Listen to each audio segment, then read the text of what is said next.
이란과의 휴전을 선언한 트럼프 미국 대통령이 이르면 내일 이란과의 2차 종전 협상이 가능하다고 밝혔습니다. 백악관은 5일 시한부 휴전설을 일축하며 특정한 휴전 기한을 설정하지 않았다고 밝혔습니다. 첫 소식 워싱턴에서 신윤정 특파원이 보도합니다. 트럼프 대통령은 이르면 현지 시간 24일, 늦어도 이번 주말 안에 이란과 다시 협상 테이블에 앉을 가능성을 시사했습니다. 미 뉴욕포스트가 앞으로 36에서 72시간 안에 2차 회담이 가능할 거란 파키스탄 소식통 전망에 대해 묻자 가능하다는 문자 메시지를 보낸 겁니다. 일부 언론이 보도한 3에서 5일 단기 휴전설에 대해서는 백악관이 적극 부인했습니다. 캐럴라인 레빗 백악관 대변인은 이란과의 휴전에 특정 기한을 두지 않았고 이란 측에 통일된 안이 나올 때까지 서두르지 않겠다고 밝혔습니다. Maybe a 3 to 5 day deadline. That is not true. The president has not set a deadline himself. 레빗 대변인은 특히 이란 내 지도부 분열을 언급하며 현재 시행 중인 해상 봉쇄 등 경제적 압박 카드가 효과를 거두고 있음을 강조했습니다. They can't move oil in and out. They can't even pay their own people as a result of this economic leverage that President Trump has inflicted over them. So he's satisfied with that. 트럼프 대통령은 이란을 향해 유화적인 메시지도 던졌습니다. 소셜미디어에 이란이 여성 시위자 8명의 사형을 취소했다고 통보받았다며 자신의 요구를 존중해줘서 고맙다고 썼습니다. 이란 사법부는 즉각 여성들의 사형 계획은 사실이 아니라며 트럼프가 가짜뉴스로 성과를 만들어내고 있다고 강하게 비판했습니다. 트럼프 대통령은 이란의 거듭된 반발을 무시한 채 주도권이 자신에게 있다는 점을 강조하면서도 협상 분위기를 띄우려는 것으로 보입니다. 워싱턴에서 YTN 신윤정입니다. 이란이 호르무즈 해협에서 화물선을 납포하는 영상을 공개하면서 미국과 호르무즈 해협의 주도권을 과시하는 기싸움에 나섰습니다. 이런 가운데 이란 현지 언론들은 이른바 해협 통행료가 처음으로 이란 은행에 예치됐다고 했는데요. 중동 현지에 나가 있는 특파원 잠시 후 준비되는 대로 현장 연결 사정이 좋아지는 대로 다시 연결하도록 하겠습니다. 먼저 다음 소식부터 다시 전해드리도록 하겠습니다. 네, 이란 혁명 수비대를 대변하는 매체가 호르무즈를 통과하는 해저 케이블을 공격할 수 있다고 암시하면서 전쟁의 새로운 변수로 떠올랐습니다. 이란 측은 해저 케이블이 손상되면 걸프 국가들은 디지털 재앙을 맞이할 수 있다고 경고했습니다. 보도에 유토건 기자입니다. 이란 타스님 통신은 호르무즈 해협을 지나는 주요 해저 케이블을 하나하나 거론하며 전략적 중요성을 강조했습니다. 해저 케이블의 상륙 지점과 주요 데이터 센터들의 위치까지 자세히 공개했습니다. 해저 케이블 통신망에 이란보다 걸프 국가들이 더 많이 의존하고 있다는 점도 강조했습니다. 그러면서 해저 케이블들이 동시에 손상될 경우 걸프 국가들이 인터넷과 은행 업무 등에서 디지털 재앙을 겪을 수 있다고 경고했습니다. 겉으론 객관적인 보고서의 형식을 내세웠지만 사실상 새로운 공격 목표로 지목했습니다. 이란군이 정확한 위치를 알고 있는 상황에서 실제로 해저 케이블을 끊는 건 비교적 손쉬운 작전으로 평가됩니다. 미군의 선제 공격만 피할 수 있다면 수심이 얕은 곳에 닻을 내린 뒤 끌고 가기만 하면 됩니다. 여기에 이란군은 소형 잠수함을 운용한 전력이 있고 전투 잠수부대도 보유한 것으로 알려졌습니다. 나아가 유럽과 아시아의 관문인 홍해 쪽도 위협을 받을 수 있습니다. 실제로 지난해 9월 홍해의 해저 케이블 4개가 동시에 절단돼 중동은 물론 인도와 파키스탄까지 피해를 봤습니다. 친이란 후티 반군의 소행으로 추정되는 가운데 케이블 하나는 아직도 복구되지 않았습니다. 미국의 해상 봉쇄에 맞서 이란 역시 민간 선박을 공격하기 시작한 데 이어 위협의 수위를 계속 끌어올리고 있습니다. 근데 결국은 이런 에스컬레이터 게임으로서 긴장도를 계속 올리려는 이란 혁명 수비대의 어떤 전략으로 저는 보여집니다. 때마침 세계 최대 해저 케이블 설치 회사가 페르시아만에서 불가항력을 선언하고 보수 활동을 중단하면서 걸프 국가들의 위기감이 커지고 있습니다. YTN 유토건입니다. 예, 앞서 연결 상황이 좋지 않아서 다시 한번 연결하겠습니다. 호르무즈 해협 상황 살펴보겠습니다. 현지에 특파원 연결합니다. 신호 특파원. 네, 이곳은 호르무즈 해협 근처에 있는 오만 무스카트입니다. 예, 오늘도 이제 전달해 드릴 것이 많은데 하나하나 살펴보죠. 먼저 이란 정부가 이 해협 통행료가 입금된 사실을 언론에 알렸다고요. 네, 그렇습니다. 이란 의회 부의장인 하지 바바이가 현지 언론에 말한 내용입니다. 이란 중앙은행에 입금된 이른바 호르무즈 통행료가 얼마나 되고 또 언제 입금됐는지는 확인해주지 않았습니다. 이란 타스님 통신은 다른 소식통을 인용해서 이 배 여러 척이 낸 통행료가 중앙은행의 경제재무부 계좌에 입금됐다고 보도했습니다. 이 소식통은 이란이 통행료 징수의 방법과 범위를 결정한다며 특정 승인에 따라 이 돈의 사용처가 정해질 것이라고 말했습니다. 이란은 2월 28일 미국 이스라엘의 공격 직후 전 세계적 수송로인 호르무즈 해협 봉쇄를 시작했습니다. 이후 미국 이스라엘과 연관되지 않은 선박의 통항을 임의로 허용하면서 통행료를 받았다는 보도가 나오기도 했는데 이 통행료 입금을 확인한 것은 이번이 처음입니다. 통행료 액수가 공식적으로 발표된 적은 없지만 유조선의 경우 배럴당 1달러, 초대형 유조선이라면 200만 달러, 약 30억 원으로 추정됩니다. 앞서 이란 의회는 호르무즈 해협 통제권을 명시하고 또 통행료 징수의 근거가 되는 법률을 이틀 전에 본회의에 상정하기도 했습니다. 네, 이 통행료 입금 사실을 확인해 준 것도 2차 종전회담을 앞두고 미국과 벌이고 있는 이 호르무즈 해협에 대한 기싸움의 일환으로 볼 수 있을까요? 네, 그렇게 볼 수 있겠습니다. 호르무즈 해협에 머물던 대형 화물선을 혁명수비대원들이 납포하는 장면을 이란이 직접 공개한 것도 그렇고 또 이번에 통행료 입금 사실을 드러낸 것 역시 해협의 주도권이 자신들에게 있다는 점을 과시하려는 목적에서입니다. 앞서 미군도 이번 주 초 호르무즈 해협에 이란 상선을 납포했고 또 SNS를 통해서는 호르무즈 역봉쇄 작전의 성과를 선전하고 있습니다. 10,000명 넘는 장병 그리고 100대 넘는 항공기 또 17척이 넘는 함정을 투입해서 지금까지 31척을 회항시켰다고 강조했고요. 또 미국의 봉쇄를 피해 통항에 성공했다고 보도된 사례들에 대해서는 일일이 반박하면서 지배력을 과시했습니다. 미국과 이란의 호르무즈 해협 삿바 싸움에 해협의 통항 흐름은 거의 끊겼다고 봐야 할 정도로 악화일로입니다. 이 선박 추적 서비스의 기록을 보면 이란이 선박 2척을 납포했다는 소식 이후 호르무즈 해협에는 벌크선 한 척만 통항을 시도하는 모습이 포착되는 등 거의 텅 비어 있습니다. 예, 이란하고 미국의 2차 종전회담 개시가 아직 불확실한 상황인데 지금 신특파원 얘기를 들어보면 이 양국 모두 호르무즈 해협에서는 한 발도 물러설 수 없다는 입장이네요. 네, 맞습니다. 이란은 미국이 호르무즈 해협 역봉쇄에 나선 것은 휴전을 무의미하게 하는 행위라고 비난하고 있습니다. 그래서 파키스탄에서의 두 번째 종전회담에도 우리가 나설 이유가 없다는 것이 이란의 입장입니다. 반대로 미국은 호르무즈 해협 역봉쇄가 이란을 최대로 압박하는 수단이 되고 있다고 여기고 있습니다. 트럼프 대통령은 반복적으로 미국의 봉쇄 때문에 이란이 큰 손해를 보고 있다고 강조해왔습니다. 이란 정부의 호르무즈 해협 통행료가 예치된 사실로 미뤄보면 트럼프 대통령 말대로 호르무즈 봉쇄로 이란 정부가 상당한 수입을 거두면서 미국과 이스라엘의 공세에 버틸 수 있었다는 의미가 됩니다. 이란과 미국 모두 호르무즈 해협의 봉쇄나 역봉쇄를 먼저 푸는 순간 2차 종전회담의 주도권도 내주게 된다고 판단하고 있습니다. 2차 종전회담의 일정은 내일이나 모레가 유력하게 거론되고 있는데요. 아직 일정이 확정되지 않은 파키스탄에서의 2차 회담, 또 그 이후에 있을 수 있는 추가 회담이 진행되는 동안에도 이 호르무즈 해협의 긴장 수위는 높아질 것으로 보입니다. 지금까지 오만 무스카트에서 YTN 신호입니다.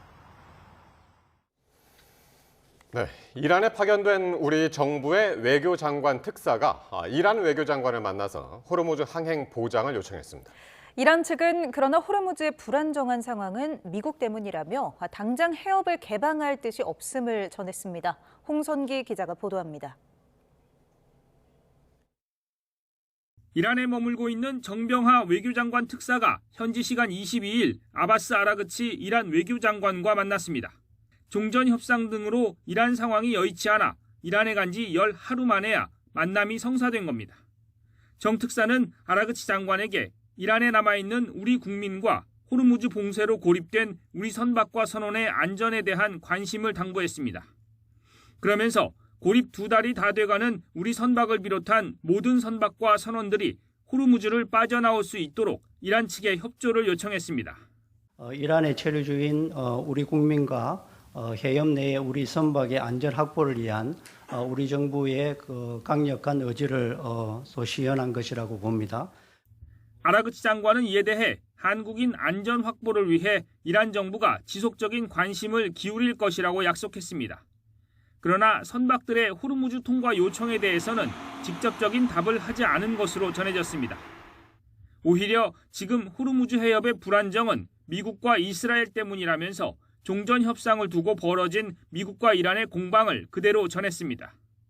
종전 협상에 얽힌 실타래가 풀리지 않는 한 호르무즈를 열기는 어렵다는 뜻을 에둘러 밝힌 겁니다. 특사 파견을 환영하면서도 우리나라 선박만 특별히 통행을 허용하기는 어렵다는 답도 담겨 있습니다.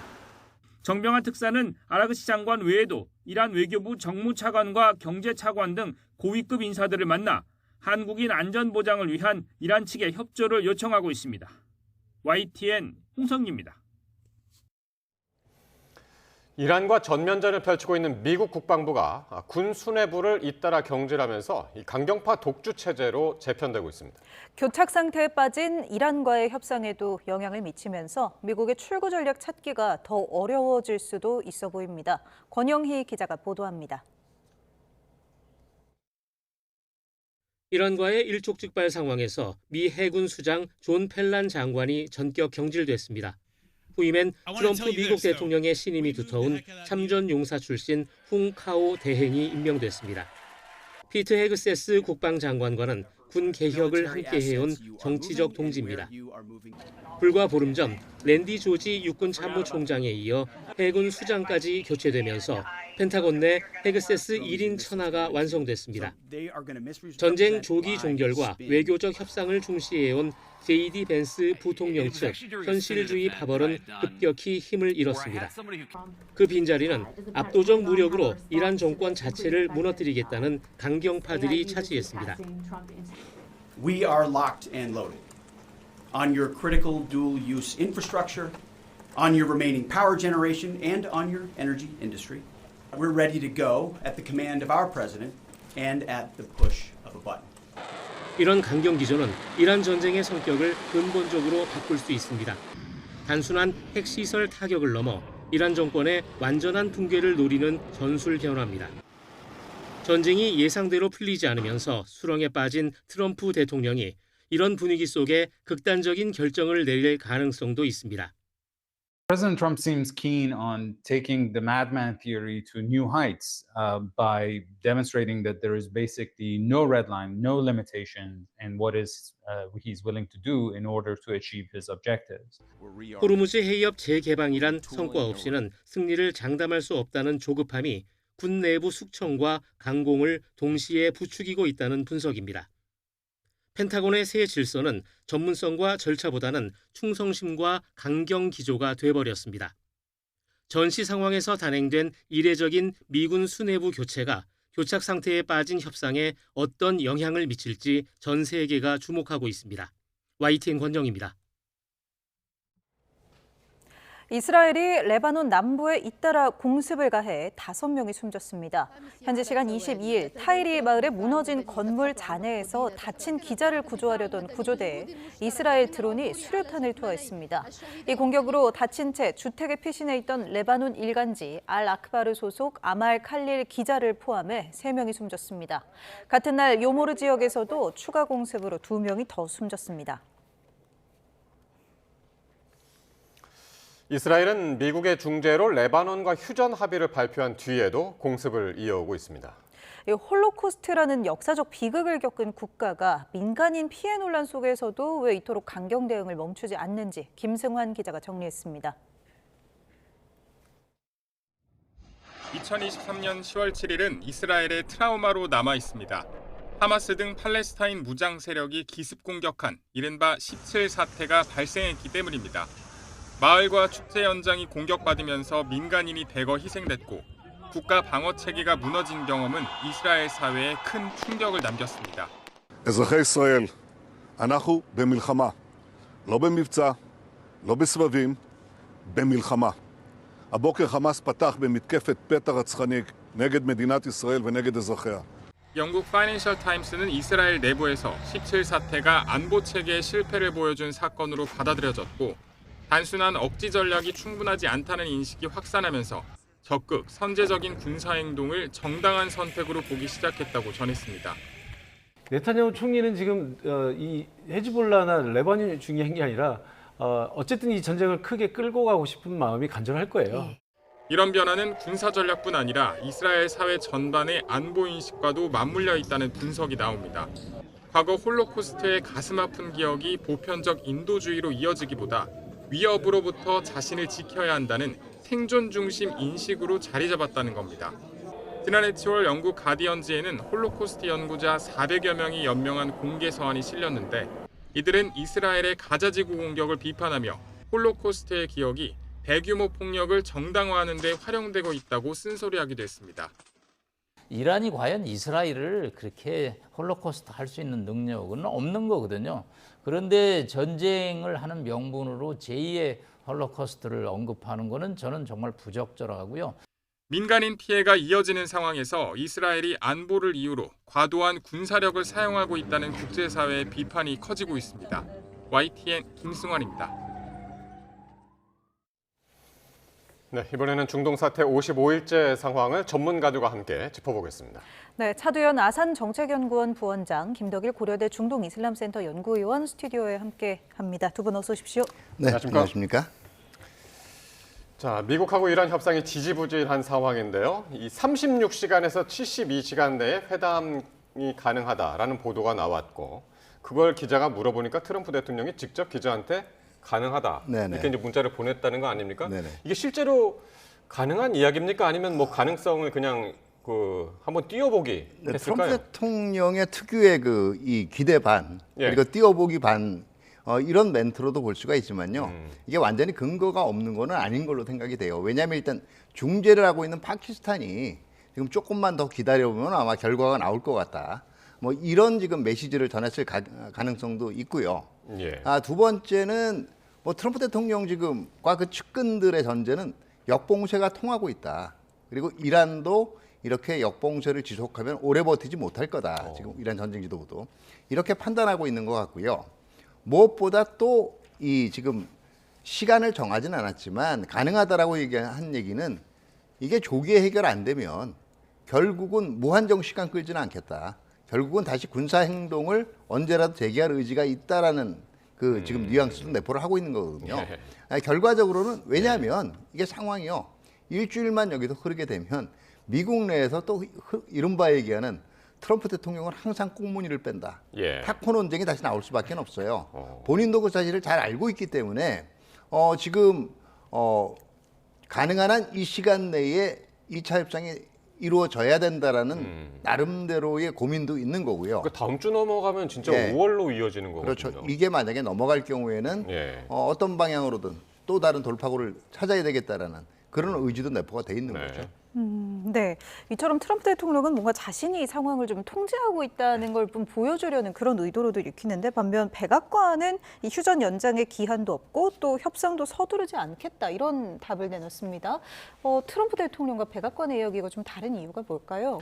먼저 다른 것은 뭐 이번 처음만 아니고요. 지난번에도 있었습니다만 백악관 얘기만 본다면 오히려 어떤 휴전 연장이라든가 협상에 대해서 초조하지 않고 오히려 이제 그것에 대해서 초조한 쪽은 이란이라는 쪽으로 이제 그렇게 돌려 말하는 것으로 볼 수 있겠고요. 오히려 우리는 협상이 준비가 되어 있는데 오히려 이제 협상장에서 꽁무니를 뺀 것은 이란 아니냐 이런 식으로 좀 읽히기도 합니다. 그래서 미국은 항상 우리는 협상을 기다리고 있는데 이란이 지금 제대로 된 통일된 의견을 제시하지 못하고 있어서 좀 못 나오는 거 아니냐 이런 식으로 하는 것 같고요. 계속해서 이란 보고 빨리 이제 협상장으로 나오라는 저는 그 압박의 메시지를 읽히고요. 뭐 백악관 대변인과 뭐 보좌진들과 뭐 트럼프 대통령의 말이 다른 것은 뭐 한두 번이 아니기 때문에요. 그렇게 왜 다른가에 대해서는 깊이 고민할 필요는 없을 것 같습니다. 우리는 그러나 이제 기본 방향에서는 이 완전히 다른 의견을 내고 있는 건 아니에요. 지금 3, 5일은 직접 트럼프 대통령이 그렇게 언급한 적은 없다라고 얘기했고 지금 얘기가 나오는 건 결과적으로는 특정 시한을 오히려 뭐 하루 더 이틀 더 이랬다가 오히려 그게 무산되는 그런 우를 범하지 않겠다라는 생각도 분명히 있는 거고요.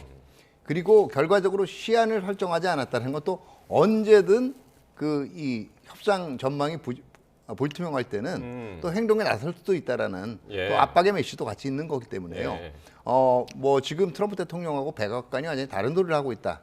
이렇게 보기는 좀 어려울 거예요. 그러니까 사흘에서 닷새 이 얘기가 나온 거는 이제 정부 관계자의 이야기를 통해서 네네. 악시오스라는 매체가 이제 이야기를 했더니 그게 유한한 기한을 얘기하는 거다. 그랬더니 백악관에서는 이게 아니라 우리는 넉넉하게 시간을 줄 네네. 것이다. 약간 이런 이렇게 뉘앙스로. 해석하시면 될 거예요. 네. 트럼프 대통령이 어떤 확실한 방향을 정하기가 어려울 때는요. 네.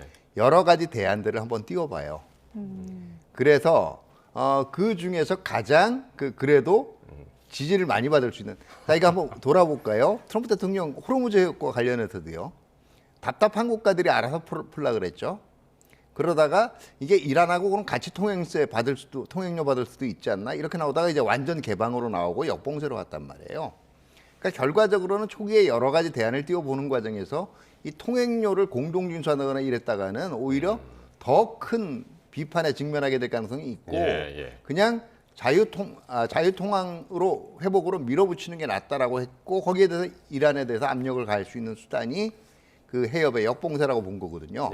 그렇기 때문에 지금 이 어떻게 보면 이거를 무한정 조금 더 군사작전만 없는 단계로 끌어가느냐 아니면 한 3, 5일 기다려봤다가 이제 또 다른 그 옵션을 택하느냐 이거를 보기 위한 그 하나의 그 트럼프 대통령 특유의 어법일 수도 있습니다. 그러니까 트럼프 대통령이 하도 어제 한 얘기 다르고 오늘 한 얘기 다르고 그리고 이야기를 했더라도 거기에 대한 해석의 여지가 많은 이야기를 해가지고 참 이제 헷갈리는 그런 부분이 많은데 이것과 관련해서 트럼프 대통령이 SNS에 자신이 1980년에 이란에 대한 공격을 주장한 영상을 2차례나 공유를 했습니다. 어떤 영상인지 한번 보고 오시겠습니다. This country sits back and allows a country such as Iran to hold our hostages, to my way of thinking, is the next time Iran attacks this country, go in and grab one of their big oil installations. And I mean grab it and keep it. 예. 1980년하고 1987년, 1980년이면 벌써 이게 40년이 넘는 그 영상을 공개를 한 건데 그러니까 그때부터 이란에 대한 마음이 한결같았다라는 그렇죠. 이야기를 이제 주장하려고 이 영상을 올린 것 같아요. 그렇죠. 그러니까 이제 지금 본인이 흔히 얘기하는 트럼프 대통령이라는 캐릭터를 얘기할 때 너무 충동적이고 너무 즉흥적이다. 이런 얘기들이 많이 나오거든요. 이거는 내가 오랫동안 품고 있었던 내 소신이었고 지금 그 소신에 충실하게 지금 정책을 펴고 있는 거다. 결코 지금 오락가락하는 게 아니다라고 얘기를 하는 거고요. 이게 트럼프 대통령의 말이 지금 오락가락하는 것처럼 언론에 보도되는 가장 큰 이유는 물론 책임은 트럼프 대통령 자신이에요. 너무 SNS에 의존해서 소통을 하는 경우가 많고 어떤 때는 또 말을 좀 표현을 거칠게 하죠. 근데 지금 더 상황이 지금 어떻게 보면 왔다 갔다 하는 그리고 앞이 보이지 않는 거는 이란도 이제는 비슷한 행태를 보이기 시작을 했다라는 거예요. 이란도 이제는 초반에 이란이 얘기했던 건 어떤 거예요? 우리의 우라늄 농축권과 국가적인 주권, 자존심을 보장하지 않으면 우리는 도저히 종전도 없고 휴전도 없다 그랬잖아요. 그러다가 이제 제재 해제를 얘기했다가 이제 통행료를 이제 또 굉장히 강조를 하고 있어요. 그리고 협상에 나섰다가 그 다음에는 자 지금 이제 얘기하는 거는 주권이나 이 영역이 아니고요. 미국을 믿을 수 없다. 그리고 미국이 얘기하는 태도가 우리를 압박하는 거다. 이게 누가 봐도 지금 스스로가 논리가 지금 조금씩 꼬인다라고 얘기하나요? 아니면 한계가 있다. 그러다 보니까 양측 다 지금 말들이 왔다 갔다 하는 그런 인상을 주니까 트럼프 대통령 말이 더 왔다 갔다 하는 것처럼 느껴지는 거예요. 상대도 계속 움직이니까요. 네. 특히나 트럼프, 아까도 이야기하셨지만 트럼프 대통령이 언제나 물러선다. 타코라는 이야기가 또 나올까 봐 이렇게 몇십 년 전 영상을 또 발굴해서 좀 예민하게 대응하는 모습 같기도 합니다. 이란에 대한 시각을 엿볼 수가 있죠. 이란에 대한 시각에 대해서 미국을 존중하지 않는 국가다. 상당히 이제 안 좋게 보고 있고요. 여기서 보면은 상당히 좀 강경하게 대처해야 된다는 얘기까지 나오고요. 80년 영상 같은 경우는 특히나 이제 민감한 시기였죠. 미 대사관이 인질 사건이 벌어졌던 당시입니다. 이란에 의해서 그때 하여튼 카터 지미 카터 행정부에서는 엄청나게 비난하면서 그때 뭐 지상군 투입까지도 이제 여성 진행자가 얘기하니까 그것까지도 암시하는 발언까지 있었고요. 그다음에 꼭 이제 87년도 인터뷰가 항상 나오는 게 80년과 86년 공통적으로 나오는 것이 석유 얘기가 꼭 나옵니다. 석유를 우리가 차지하면 미국이 더 부유해질 것이다. 이런 얘기가 나온다면 그 연장선상에서 보면 그때 뭐 사업가로서의 어떤 혈기왕성했던 트럼프 대통령과 지금의 트럼프 대통령과는 생각이 별로 바뀐 것 같아 보이지는 않습니다. 이란에 대한 강경책을 써야 되고 석유를 우리가 차지해야 된다. 이것은 이제 계속 공통적으로 나타나는 주제라고 볼 수 있을 것 같습니다. 예. 자, 이렇게 트럼프 대통령의 이제 최근에 한 발언들 살펴봤고요. 자, 그럼 이란은 지금 어떤 입장일까요? 이란의 페제시키안 대통령이 대화는 환영한다. 그러면서 미국의 해상 봉쇄 그리고 위협이 협상을 가로막고 있다고 했습니다. 그러니까 봉쇄가 유지되는 한 2차 협상은 사실상 어렵다. 이렇게 보면 되는 겁니까? 근데 지금 외형적으로는 이 봉쇄가 유지되면 협상이 어렵다라고 얘기하고 있는데 사실은 그러면 이게 봉쇄를 푸는 방법은 간단해요. 그렇게 만약에 정말 봉쇄가 그렇게 중요한 문제라면은 그럼 양쪽 다 풀자. 우리도 자유항행 보장할 테니까 미국도 이제는 전력 뒤로 물리고 봉쇄 풀어라. 이게 간단한 거거든요. 근데 내가 한 봉쇄는 정당한 거고 이게 국제법상의 자유항행을 분명히 제한하는 거거든요. 내가 한 건 정당한 거고 상대 봉쇄는 모멸적이기 때문에 풀어라. 이것도 굉장히 궁색한 거죠. 근데 지난번에 그 봉쇄를 한번 풀었었잖아요. 근데 미국이 밖에서 했던 역봉쇄를 안 풀어서 그럼 우리 다시 봉쇄 이렇게 된 그러니까 그러면 양쪽 다 풀자라고 할 수가 있는 거죠. 그러면 풀면 우리도 풀고 일단 봉쇄 다 풀어놓고 얘기하자. 이게 사실은 가장 국제사회라든가 국제 경제를 생각하면은 바람직한 방법이에요. 근데 이게 그냥 봉쇄를 그리고 만약에 지금 사실은 봉쇄를 일시적으로 풀고 만약에 거기서 역봉쇄 때문에 그랬다면 그날부로 지금 이제 휴전협상은 이제는 깨졌다라고 얘기를 선언을 해야 되거든요. 근데 그것도 아니에요. 그리고 또 아까도 얘기했지만 요구 조건이 바뀌어요. 그동안 가장 이 핵심적인 문제는 결과적으로 이 이란의 주권 보장, 그다음에 우라늄 농축권을 보장하라는 거였단 말이에요. 그러다 뜬금없이 호르무즈 해협 통행료가 나왔어요. 그다음에는 이게 협상 이제 1차 협상이 시작되기 전에는 제재 해제 문제가 나왔어요. 그러니까 국가의 주권이나 자존심에서 이제 금전적인 면으로 금전적인 보상으로 옮겨가기 시작한 거예요. 그럼 이게 과연 도대체 어떤 사인인가에 대해서도 헷갈릴 수밖에 없는 거고 또 하나만 더 말씀을 드리면 지금 이란이 얘기하는 것도 자기네 10개항을 지금 안 받았다는 거거든요. 결국은. 근데 미국은 이 이슬람아바드에서 협상 시작할 때부터 우리는 10개항 가지고 얘기하는 게 아니다라고 분명히 얘기했어요. 그거는 뭐 백악관에서도 분명히 그렇게 브리핑을 했고요. 그럼 그때 아예 협상을 거부했어야 되거든요. 그러니까 이란의 논리도 사실은 이 논리적인 한계가 있기는 마찬가지고 그러면 이게 어떤 얘기냐면 이란에서 지금 발언하는 발언 소스별로 단결된 것처럼 보이지만 논리라든가 이게 서로 다른 지금 결들을 보이고 있습니다. 지금 어쨌든 지금 이제 차 부원장님하고 김 연구위원님하고의 시각이 약간 좀 다른 것 같아요. 일단은 지금 차 부원장님 말씀 들었고 지금 이란의 지금 요구 사항이라든가 지금 입장은 어떤 겁니까? 연구위원님이 보시기에. 이란이 지금 대화를 원한다고 볼 수 있을 것 같습니다. 이 페제시키안 대통령이 이제 온건파지만 상당히 지금 권력에 밀려 있는 좀 사람이긴 하죠. 그런데 이게 지금 공개적으로 나왔다는 것 자체는 또 한번 보면 이제 강경파가 좀 주도권을 잡고 있다고 하지만 이란 대통령을 통해서 또 대화의 메시지도 보내는 거라고도 볼 수 있을 것 같습니다. 그래서 간절하게 원하는 부분도 저는 있다고 생각을 하기 때문에 이런 것이 지금 페제시키안 대통령이 이런 이제 검열을 받을 법도 한데 나왔다는 것 자체는 대통령을 통해서 대화의 메시지를 한번 띄워본 것이 아닌가라고 좀 볼 수 있을 것 같아요. 그래서 이란 쪽에서도 간절히 좀 협상을 원하는 분위기는 있지만 지금 나오지 못하는 부분이 있는 것 같고요. 그렇기 때문에 이제 파키스탄이 가장 좀 초조한 것 같습니다. 미국도 초조하고 이란도 초조하지만 파키스탄은 뭐 일반인들의 생업까지 다 중단시키면서 협상단 맞을 준비까지 하고 있는데 정작 이제 나타나지 않고 있으니까요. 그 부분에 대해서 뭐 트럼프 대통령 쪽이라든가 또 이란 쪽에 대해서 좀 생각보다 좀 낙관적인 얘기를 하면서 좀 잘 될 수 있을 거라고 얘기를 하는 것 같은데요. 그 부분이 하여튼 트럼프 대통령 말로는 뭐 72시간까지 얘기를 했다고 하니까요. 뭐 이어질지를 한번 봐야 될 것 같고, 하여튼 파키스탄이 가운데서 엄청나게 지금 노력을 하면서 가장 초조하지 않을까 생각해 보고 있습니다. 네. 이렇게 파키스탄 측은 양측 모두 어느 정도는 평화 의지가 있다는 증거 이렇게 하면서 여전히 중재를 이어가는 중입니다. 앞서 트럼프 미국 대통령이 현지 시각으로 21일에 교수형 위기에 처한 이란 여성들을 석방하라며 이란 지도부에 공개적으로 촉구를 했습니다. 이튿날인 22일 자신의 요청으로 여성 8명이 목숨을 구하게 됐다고 환영 메시지를 냈는데요. 정작 이란의 이야기는 달랐습니다. 예, 화면 함께 보시겠습니다. 예, 트럼프 대통령이 SNS를 통해서 오늘 밤 처형될 예정이던 여성 8명이 더는 죽임을 당하지 않을 것이다 라는 소식을 들었다면서 아주 좋은 소식이라고 밝혔습니다. 특히 이란 지도자들이 자신의 요구를 존중해 계획했던 처형을 취소한 것을 감사하게 생각한다고 덧붙였는데요. Trump could save the lives of these 8 beautiful Iranian women, and that comes as a result of President Trump asking them directly, and now that will happen thanks to President Trump. 하지만 이란 측의 반응은 전혀 달랐습니다. 이란 사법부의 공식 매체인 미잔 온라인은 트럼프 대통령이 또 가짜뉴스에 현혹된 것이라고 반박을 했고요.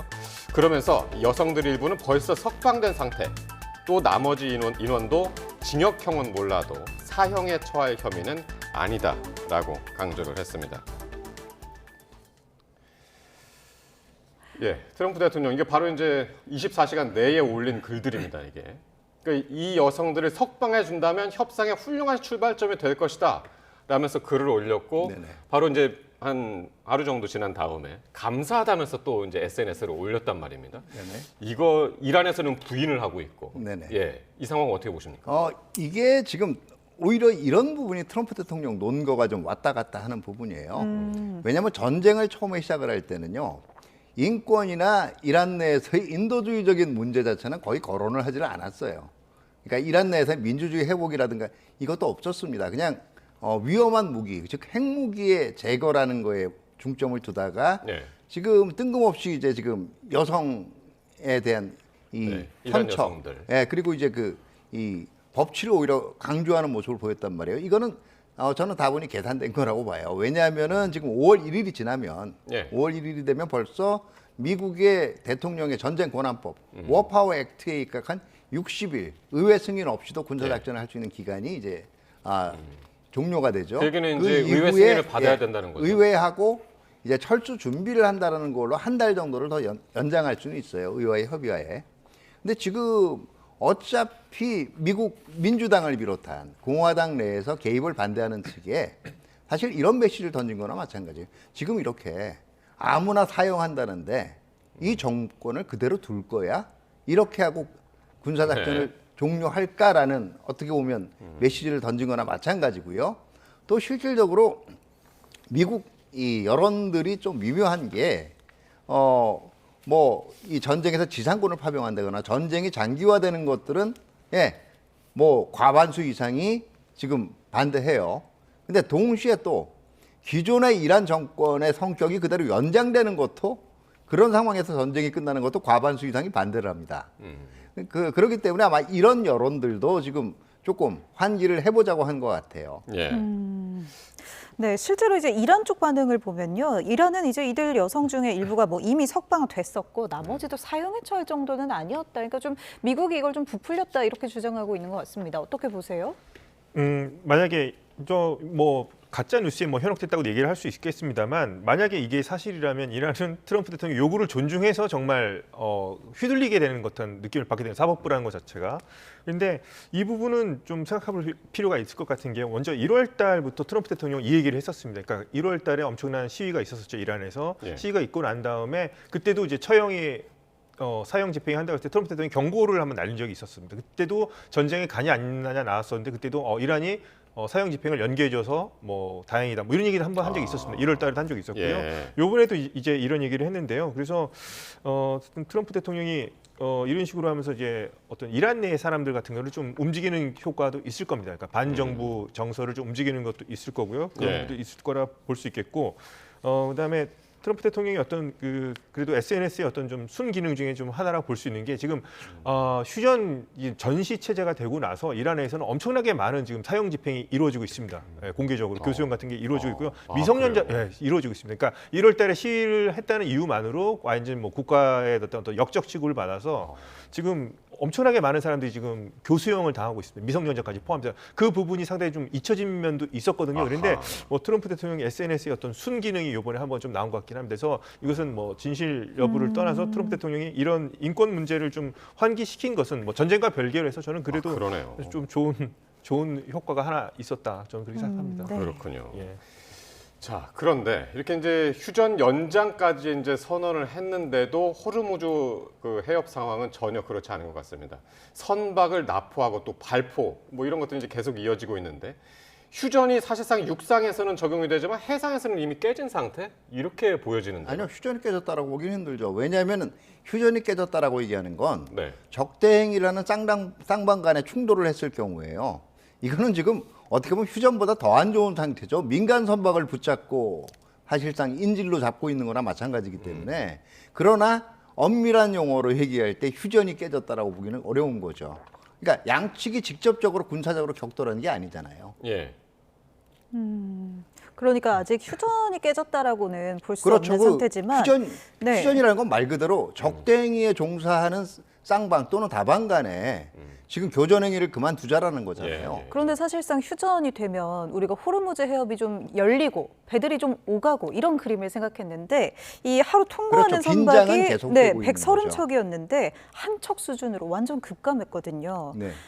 이것 때문에 이제 호르무즈의 통제권을 이란은 계속 지렛대로 삼고 있고 또 미국도 계속해서 군사적 긴장을 늦추지 않고 있고 이렇게 좀 보여지는데 어떻게 보세요? 네, 지금 뭐 가장 아까도 얘기했지만 좋은 방법 둘이 동시에 푸는 거예요.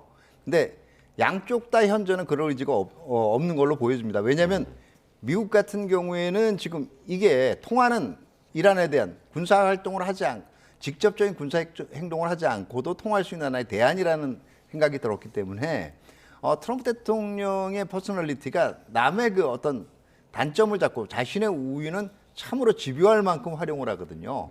쉽게 포기 안 하려고 할 거고 이란 같은 경우에도 자존심 문제도 있고요. 네. 이게 호르무즈 해협을 내가 통제할 수 있다는 걸 보여주겠다는 측면에서도 쉽게 풀 수는 없는 문제인데 근데 제가 보기에는 지금 저렇게 새로 화물선 세척을 납포했다라고 얘기하는 것 자체가 결국은 봉쇄에 굴하지 않고 우리의 통제권을 행사했다는 걸 보여주는 동시에 그 앞에 있었던 결국은 미국의 봉쇄 때문에 우리가 회담에 복귀하지는 못한다라는 그거 자체를 스스로 우리의 자존심을 회복했기 때문에 이제 협상에 복귀할 수 있다. 이걸 위한 또 하나의 빌드업일 수도 있어요. 네, 이런 상황에 이란군은 호르무즈 해협에서 또 선박들에 대한 공격을 이어가고 있습니다. 특히 최근에 소형 고속정을 타고 접근해서 선박을 납포하는 영상을 직접 공개했는데요. 화면으로 함께 보시죠. 네, 이란 국영방송이 공개한 영상입니다. 파나마 국적의 대형 화물선 MSC 프란체스카호의 모습인데요. 그 옆으로 이란의 소형 고속정 한 척이 빠르게 접근하더니 사다리를 타고 선박 내부로 이동합니다. 이렇게 소총으로 무장한 채 모두 복면을 쓰고 있는 군인들의 복장이 눈에 띄죠. 총을 든 채 선내로 진입하는 이 군인들의 모습까지 공개하면서 이란 자신도 해협 내 선박을 장악할 수 있다는 점을 보여주려 한 것으로 보입니다.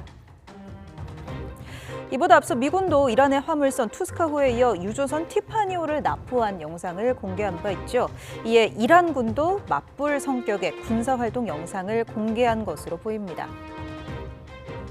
대이란 해상 봉쇄 작전을 수행하는 미군도 이에 지지 않고 연일 SNS에 작전 수행 사진을 올리고 있는데요.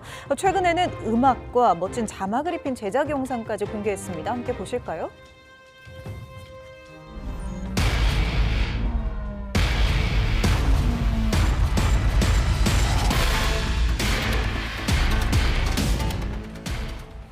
네, 총 길이는 1분이 되지 않는 짧은 영상인데요. 해상과 공중에서 임무 수행 중인 미군의 전력을 총망라한 영상입니다. 군사력 압도적이고 작전 수행 매우 순조로움을 과시하려는 의도로 풀이됩니다.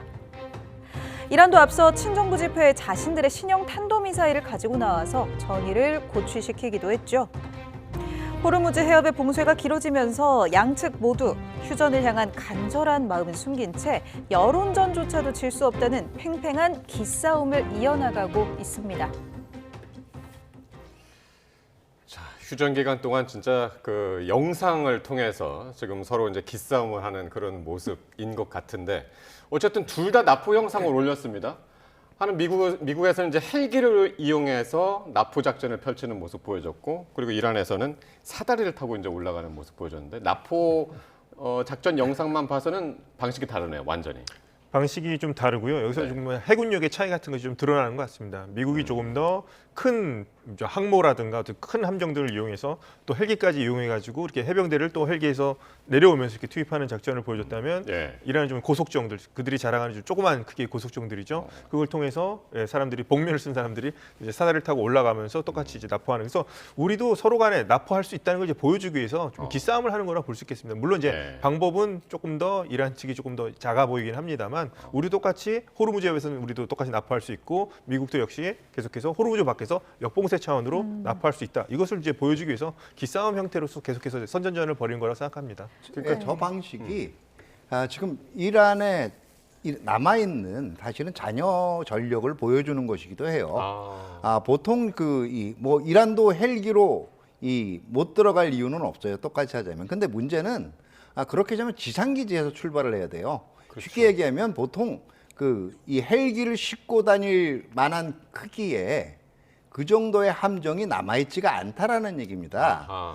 그렇기 때문에 헬기로 위에서 투하하는 게 아니라 결국은 소형 선박으로 우리가 아덴만에서 과거에 봤듯이 이게 지금 올라가는 거거든요. 그리고 어딘가 부자연스러운 게 저게 이제 말 그대로 한 국가를 대표하는 군인이잖아요. 근데 복면을 쓸 경우는 딱 하나예요. 이게 저 배가 테러범들이나 해적들한테 납포가 됐기 때문에 테러나 이런 거에 보복으로부터 그 요원들의 얼굴을 보호하기 위해서 복면을 쓰고 전명하는 경우는 있거든요. 근데 지금 이란이 주장하는 건 자기의 정당한 주권 행사잖아요. 불응하고. 근데 거기 들어가는데 복면 쓰고 저렇게 올라가는 일은 없거든요. 그러니까 저게 지금 이란도 일사불란하게 뭐 지금 성명을 내고 여전히 건재하는 걸 하고 있지만 상당히 상부의 정책 결정 체제도 그렇고 그다음에 이걸 집행하는 기관도 그렇고 어딘가 지금 혼란스럽다는 느낌을 지울 수가 없어요. 트럼프 대통령도 이란의 그 해군 전력, 뭐 선박 159척이 모두 뭐 바다에 가라앉아 있다 이렇게 주장을 하면서 거의 전멸했다라는 이야기를 했는데 어느 정도 사실이라고 보세요?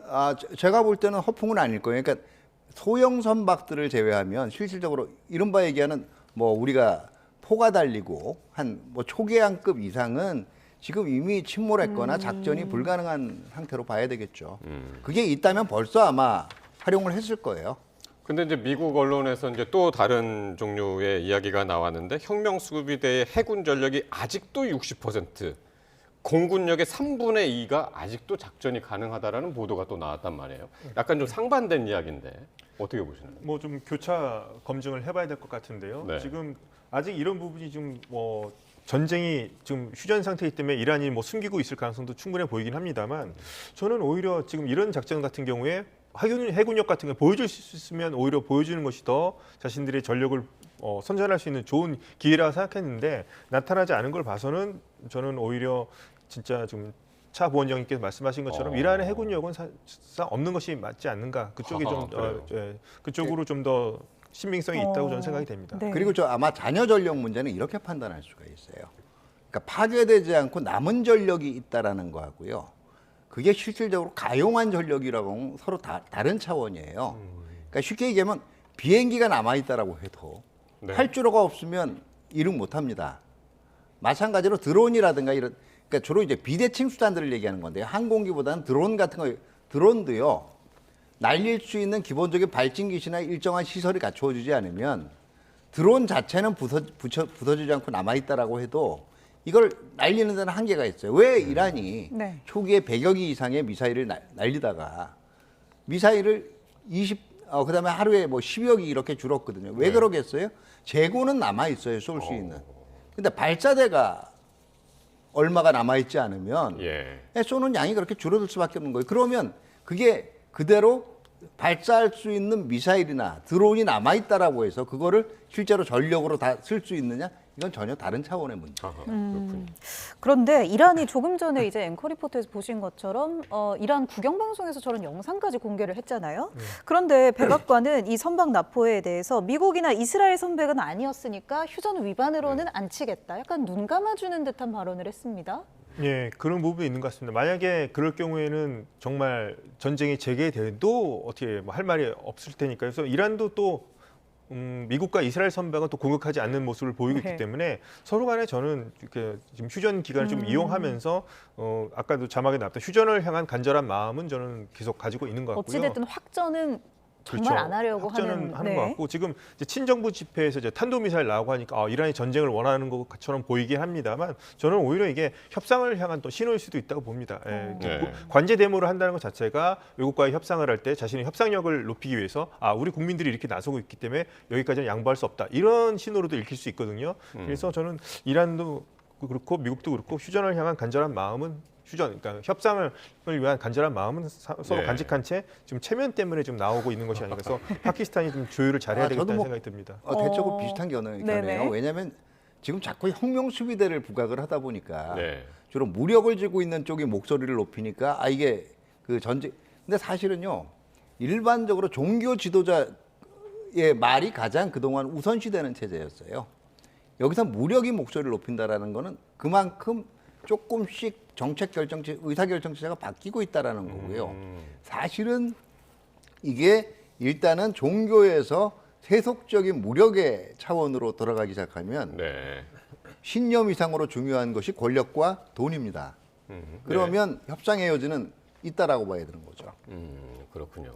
그러니까 양쪽 모두 무력 충돌을 좀 최소화하려는 그런 마음이 계속 읽히는 건데 지금 이제 그 양쪽의 해상 전력이라든가 지금 이제 실질적인 전력이 얼마나 남아 있냐 요 얘기를 이제 하고 있었는데 뭐 미국은 이란의 전력을 특히 이제 해군 전력 상당히 무력화시켰다. 90% 이상 무력화시켰다고 그러는데 미국 역시 지금 전쟁 초기에 이란의 자폭 드론 등의 이제 비대칭 그런 전력들에 대해서 이제 많이 당했었잖아요. 근데 최근에 우크라이나 기술을 받아들이기로 했다는 거예요. 미국이 우크라이나 기술을 받아들이기로 했다. 이건 어떻게 해석을 해야 되는 겁니까? 미국이 좀 자신들이 가지고 있는 자존심을 좀 버리고 우크라이나 기술을 이제 배우는 거라는 것은 지금 러시아 우크라이나 전쟁이 지금 벌어지고 있죠. 그래서 러시아가 쓰는 드론이 샤헤드 드론이라서 이란 드론을 지금 쓰고 있는데 그것에 대해서 우크라이나 군 같은 경우에는 이제 워낙에 전투 경험이 풍부하다 보니까 어떻게 그것을 막는지에 대해서 이제 파회법을 알고 있다는 점을 이제 들 수 있겠습니다. 우크라이나가. 그래서 미국 같은 경우에는 오히려 이런 저비용 이란 측에 대해서는 가성비 전쟁에 대해서 상당 부분 비싼 요격 미사일로 이제 계속 대응을 하다 보니까 너무나 비용도 많이 들고 소모전이 컸었는데 그래서 이제 우크라이나 기술을 이제 받아들이기로 했다는 거죠. 그래서 우크라이나 같은 경우는 직접 드론 대 드론으로 해서 어떻게 요격하는 방법 같은 방법들을 지금 구사하면서 러시아제 드론들을 효과적으로 지금 공략을 하고 있다는 점을 들 수 있겠습니다. 그래서 미국도 요격 미사일이라는 어떤 예전에는 뭐 고기술 이런 뭐 고비용 이 전략에서 벗어나서 우크라이나식으로 해서 드론 대 드론으로 하는 방법을 좀 이제 조금씩 연구해 나가면서 학습하고 있는 것이 아닌가 볼 수 있겠습니다. 또 아마 전쟁 양상하고도 관련이 있을 거예요. 아무래도 이제 군 기지라 그러면 고가의 장비들하고 이제 무기들이 있기 때문에 이 요격의 정확도에 더 신경을 쓸 수밖에 없고요. 그러다 보니까 불가피하게 상대방이 쏜 그 저가의 장비를 요격하기 위해서 고가를 동원할 수밖에 없었어요. 그런데 이란이 전쟁이 시작되면서 미군 기지만 공격한 게 아니잖아요. 중동에 산재해 있는 이 일부 민간 시설들도 타격을 하기 시작을 했고요. 또 이 군사 시설을 공격한다는 명목으로 그 인근에 있는 민간 목표물도 공격을 했거든요. 근데 여기를 다 기존에 가지고 있는 요격 시스템을 가지고 커버를 할 수가 없는 거예요. 커버 범위가 커버해야 될 범위들이 너무 늘어난 거죠. 그러다 보면 여기는 상대적으로 가성비를 따지는 그리고 이미 그 효용성이 입증된 그런 장비들을 이제는 사용할 수밖에 없게 된 거죠. 그럼에도 불구하고 세계 최강의 군사력으로 꼽혔던 미군이 우크라이나의 기술을 배운다는 건 약간 자존심 상하는 소식이기도 하겠네요. 미국 입장에서는. 뭐 자존심도 상할 수도 있고 예전에 그 젤렌스키 백악관에서 왔었을 때 좀 상당히 좀 이렇게 면박도 주기도 했었는데 결국에는 우크라이나 기술이 필요한. 그러니까 미국도 지금 전쟁을 수행하면서 전 학습하는 과정이라 생각하고요. 제대로 된 어떤 대응의 책을 어떻게 보면 자존심을 좀 꺾으면서라도 좀 버리면서 네. 이란의 드론에 대해서 상당히 심각하게 생각한다는 것을 좀 보여주는 거라 생각합니다. 예. 자, 그러면서 지금 이제 트럼프 대통령이 호르무즈 해협에서 지금 기뢰를 제거하고 있다. 이렇게 이야기하고 있는 걸 저희가 전문가들하고도 이제 이야기를 나눴었습니다만은 근데 정작 지금 미국 국방부에서 비공개 브리핑에서 이런 얘기를 했습니다. 종전 뒤에나 이 기뢰 제거가 가능하다. 그리고 그 기간도 단기간이 아니라 6개월이 걸린다라는 보도가 나왔습니다. 상당히 어려운 작업 같습니다. 네, 저도 그 정도 걸릴 거로 생각을 하고 있어요. 왜냐하면은 지금 일단은 이란도 제가 보기에는 워낙 혼란스러운 시기에 그것도 전문적인 기뢰 부설 장비가 이미 부서진 이후에 소형 선박을 이용해서 뿌렸기 때문에 네. 정작 뿌린 이란 혁명수비대 해군 자체도 몇 개를 어디다 뿌렸는지를 지금 잘 모를 거예요. 예. 이게 첫 번째 문제고요. 그러니까 두 번째는 이란은 그걸 제거할 능력이 없어요. 기뢰는 심었다라고 해서 제거할 수 있는 게 아닙니다. 예.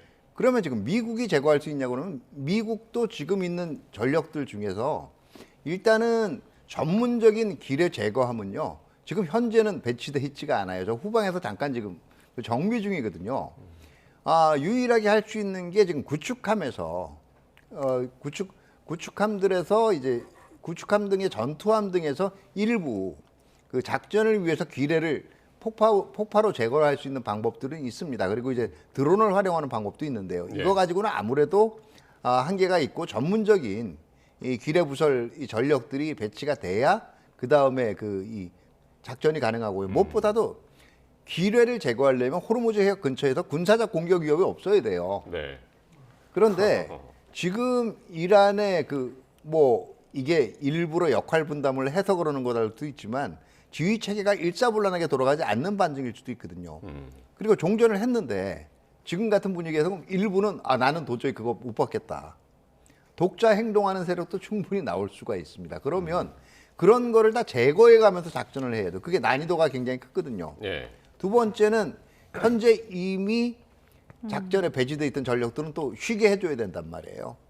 그러면 새로운 전력들을 이제 불러와야 되고, 그러니까 미국 단독만의 힘으로 할 경우에는 6개월까지도 걸릴 수가 있어요. 그런데 이제 하나 그래도 이걸 기간을 당길 수 있는 거는 나토 회원국들도 그렇고 최근에 나머지 국가들도 이게 지금 당장은 지금 상황에서는 뛰어들지를 못하지만 종전 이후에는 호르무즈 안전 항행을 위한 거에 기여할 수 있다라는 거 아니겠어요? 이거는 1차적으로 소해 전력을 파견하는 거거든요. 이게 같이 어떤 그 협동 작전을 펼친다면 6개월이라는 기간을 훨씬 더 당길 수도 있죠. 그러나 예. 만약에 이번 주에 협상이 타결된다. 이번 주 말이나 다음 주에 협상이 타결된다라고 하더라도 제 보기에는 호르무즈 해협에 단기간은 완전한 그 항행을 보장하는데 최소한 2개월은 걸릴 거예요. 조금 전 들어온 소식을 보면요, 이 미국 국방부의 비공개 브리핑 이후에 이제 트럼프 대통령의 그 트루스 소셜에 올라온 글을 보면 기뢰 작업을 3배 정도 늘리고 그리고 이란이 이제 합의를 할 때까지 호르무즈를 철통 봉쇄하겠다라는 글이 조금 전에 올라왔습니다. 확실히 계속해서 합의를 좀 종용하는 모습인 것 같아요. 예, 그렇습니다. 시간이 얼마 지금 무기한으로 했다는 것이 오히려 더 무서울 수도 있을 것 같고요. 언제라도 공격할 수 있으니 빨리 협상에 나오라는 것을 볼 수 있겠고, 어떤 기뢰 제거 같은 경우는 역시나 트럼프 대통령도 좀 민감하게 생각하는 것 같습니다. 그래서 하여튼 이번 주 주말까지 협상이 이루어지는지 안 이루어지는가에 따라서 또 이번 전쟁의 향방이 또 결정되지 않을까 해서 좀 기다려 봐야 될 것 같습니다. 철통 봉쇄하라. 그렇게 다시 명령을 내렸다면은 이란이 요구하는 것과는 이제 다시 반대 방향으로 이제 가는 건데 지금 또 하나의 이제 걸림돌이라고 하면 또 이제 이스라엘이고 이스라엘 공습으로 지금 레바논의 기자까지 이제 사망을 하면서 이제 논란이 큰데 휴전 위반을 넘어가지고 이제 국제사회의 비판이 지금 계속 커지고 있거든요. 그렇죠. 그러니까 이스라엘 같은 경우에는 사실상 지금 나름대로 이스라엘도 변명할 건 있어요. 왜냐하면 분명히 레바논 정부하고 합의를 했는데 계속적으로 이제 지금 이 헤즈볼라는 적대 활동을 하고 있단 말이에요.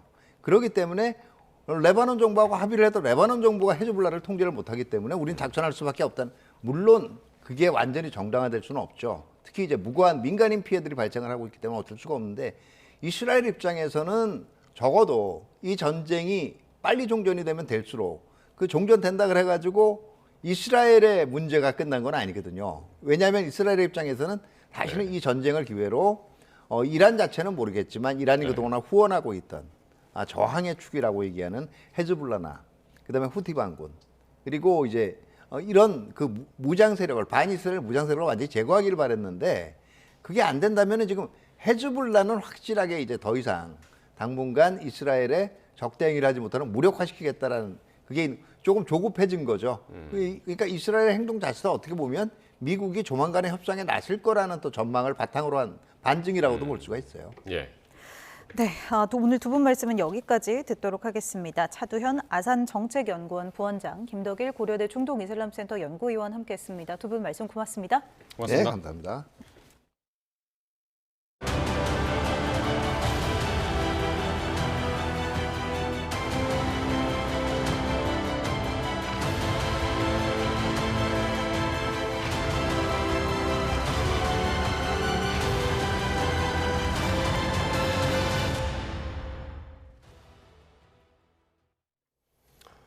이란이 호르무즈 해협에서 세계 최대 해운사의 화물선을 납포하고 해당 영상을 공개했습니다. 호르무즈 해협의 주도권을 놓고 미국과 벌이는 기싸움에서 물러서지 않겠다는 의도를 담고 있습니다. 오만 무스카트에서 이준엽 특파원이 보도합니다. 거대한 화물선 옆으로 고속정 한 대가 무서운 속도로 달려듭니다. 등에 총기를 맨 채 복면을 쓰고 방탄조끼를 챙겨 입은 군인들이 사다리를 타고 승선합니다. 이란이 국영방송을 통해 공개한 이슬람 혁명수비대의 화물선 납포 장면입니다. 이란이 이렇게 납포 영상을 공개한 건 처음으로 희생양이 된 건 세계 선봉량 5분의 1을 차지하는 최대 해운사 MSC의 프란체스카 호입니다.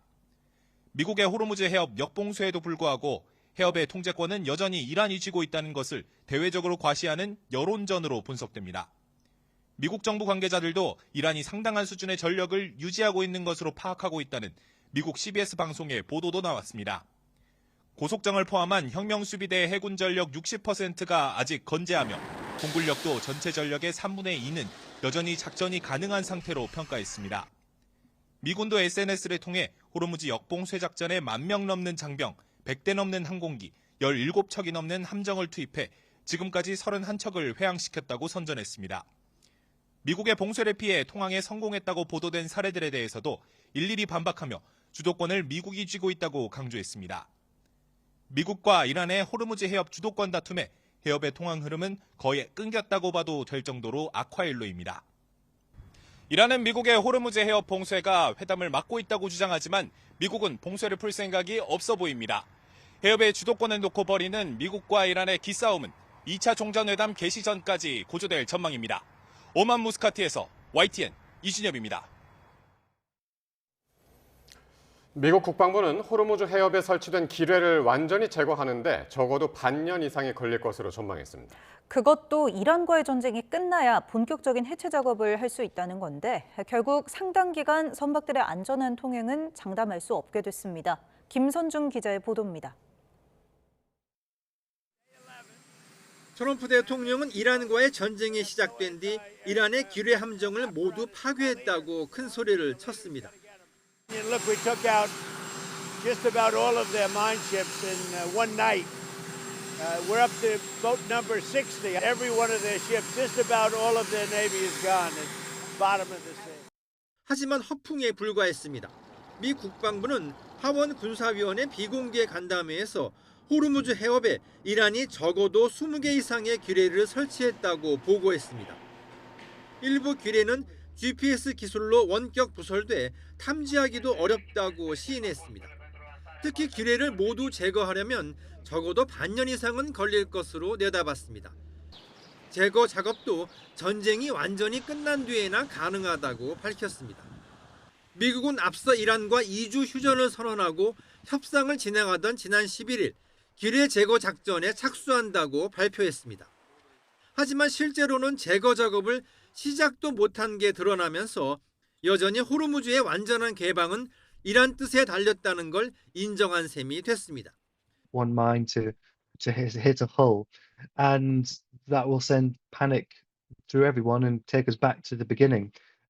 물론 전쟁이 끝난 뒤 다국적 연합군이 공동 작업에 나선다면 제거 작업은 꽤 단축될 수 있습니다. 그렇다고 해도 선박들의 안전한 통과를 위해서는 상당 기간 호르무즈 해협은 이란의 통제 아래 움직일 가능성이 커 보입니다. YTN 김선중입니다. 트럼프 미국 대통령이 호르무즈 해협에 기뢰를 설치하는 모든 선박을 격침하라고 미 해군에 명령했습니다. 트럼프 대통령은 현지 시간 23일 자신의 SNS 트루스 소셜에서 미 해군에 호르무즈 해협 수역에 기뢰를 설치하는 모든 선박에 대해 소형 선박이라고 할지라도 사격해 격침하라고 명령했다고 밝혔습니다. 또 미군의 기뢰 제거 작전과 관련해 이 활동을 계속하되 그 규모를 3배로 늘릴 것을 명령한다고 밝혔습니다. 미군이 이란 정규군을 사실상 괴멸시켰지만 정작 전쟁은 끝날 기미를 보이지 않는 승리의 역설이 나타나고 있습니다. 겉으로만 평화를 말하는 기만적인 휴전이 지속되면서 분쟁이 아예 일상이 되어버릴 위험이 커지고 있습니다. 양일혁 기자가 보도합니다. 미국은 지난 2월 시작된 장대한 분노 작전으로 이란의 정규 해군 전력 97%를 파괴했다고 밝혔습니다. 트럼프 대통령이 연일 역사적 전멸을 선언하며 휴전 연장을 발표한 근거입니다. And this time they mean business. And it's only because of the great job that our military did is the reason they mean business. They want to settle and we're going to get it done, I hope. 하지만 현장의 현실은 군사적 완승이 전략적 패착으로 이어지는 승리의 역설 그 자체입니다. 먼저 무너졌다던 이란 해군력의 비대칭 반격이 거셉니다. 트럼프 대통령의 휴전 발표 직후 이란 혁명 수비대는 상선들을 공격하고 납포하면서 세계 에너지 동맹을 여전히 흔들고 있습니다. 호르무즈 해협에는 미국과 이란 양측의 허가를 모두 받아야 하는 이중 허가제가 고착화됐습니다. 어느 한쪽의 허가만으로는 안전을 보장받을 수 없는 기묘한 통제권의 공생입니다. The Strait of Hormuz will only open, if you will, if Iran wants it to. There's no military solution to this. There's no forcing it open because the asymmetries of the conflict are just so clear and so well known. 전문가들은 이런 불안정한 대치가 하나의 일상으로 굳어지는 상황을 가장 우려합니다. 협상의 동력은 사라진 채 위기가 일상이 되면서 공전의 기회마저 상실될 수 있다는 겁니다. 여기에 이란은 유가 폭등을 무기로 미국보다 더 오래 버티겠다며 배수의 진까지 쳤습니다. تیم مذاکره کنندگی ما وارد یک مرحله از مذاکرات شد. 군사적으로는 이겼지만 전략적으로는 퇴로를 찾지 못하는 미국의 고심이 깊어지고 있습니다. 허울뿐인 휴전이 일상이 된 지금 압도적 무력은 오히려 종전을 가로막는 역설적인 족쇄가 되고 있습니다. YTN 양일혁입니다. 이란의 자폭 드론 공격에 속수무책당하며 고심하던 미군이 결국 우크라이나 방공망 기술을 받아들였습니다.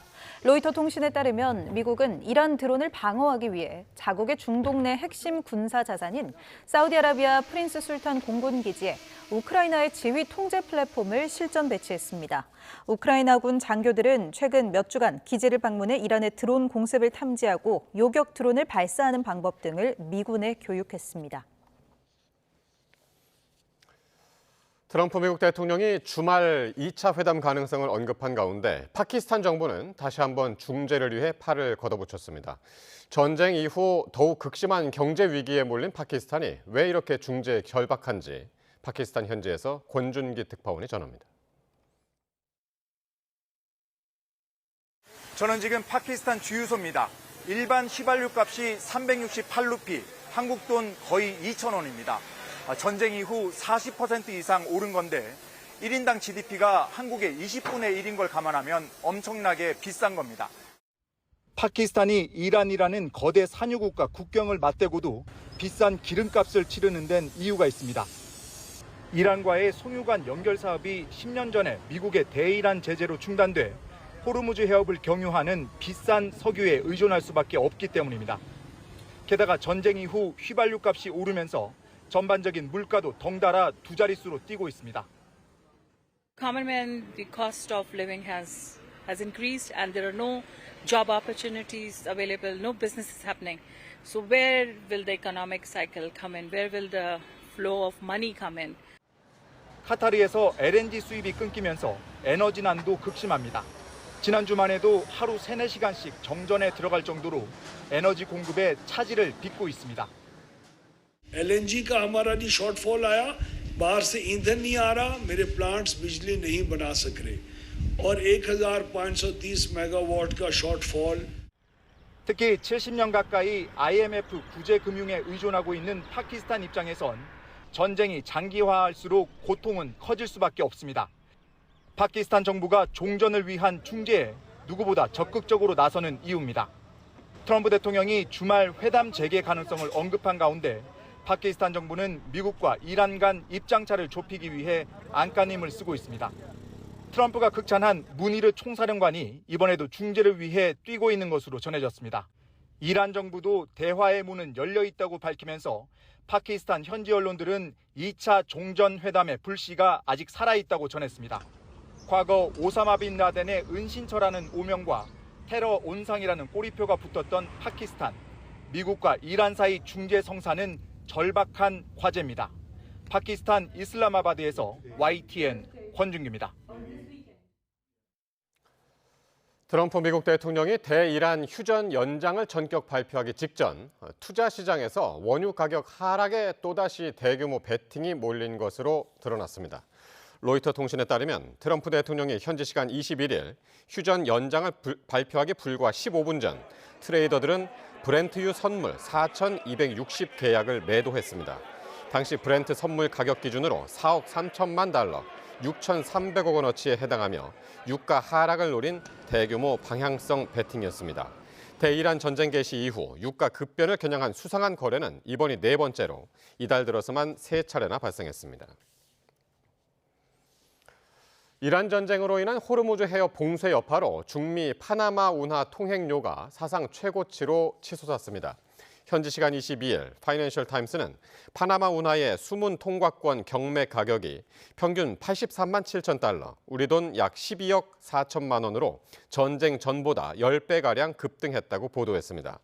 호르무즈 해협이 막히자 아시아 국가들이 미국산 에너지 확보를 위해 멕시코만 항로로 대거 몰렸기 때문으로 일부 통과권은 최대 60억 원에 낙찰되기도 했습니다. 이란에 파견된 우리 정부의 외교장관 특사가 이란 외교장관을 만나 호르무즈 항행 보장을 요청했습니다. 이란 측은 그러나 호르무즈의 불안정한 상황은 미국 때문이라며 당장 해협을 개방할 뜻이 없음을 전했습니다. 홍선기 기자가 보도합니다.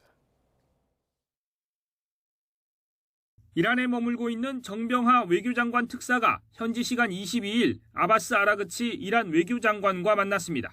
종전 협상 등으로 이란 상황이 여의치 않아 이란에 간 지 열 하루 만에야 만남이 성사된 겁니다. 정 특사는 아라그치 장관에게 이란에 남아있는 우리 국민과 호르무즈 봉쇄로 고립된 우리 선박과 선원의 안전에 대한 관심을 당부했습니다.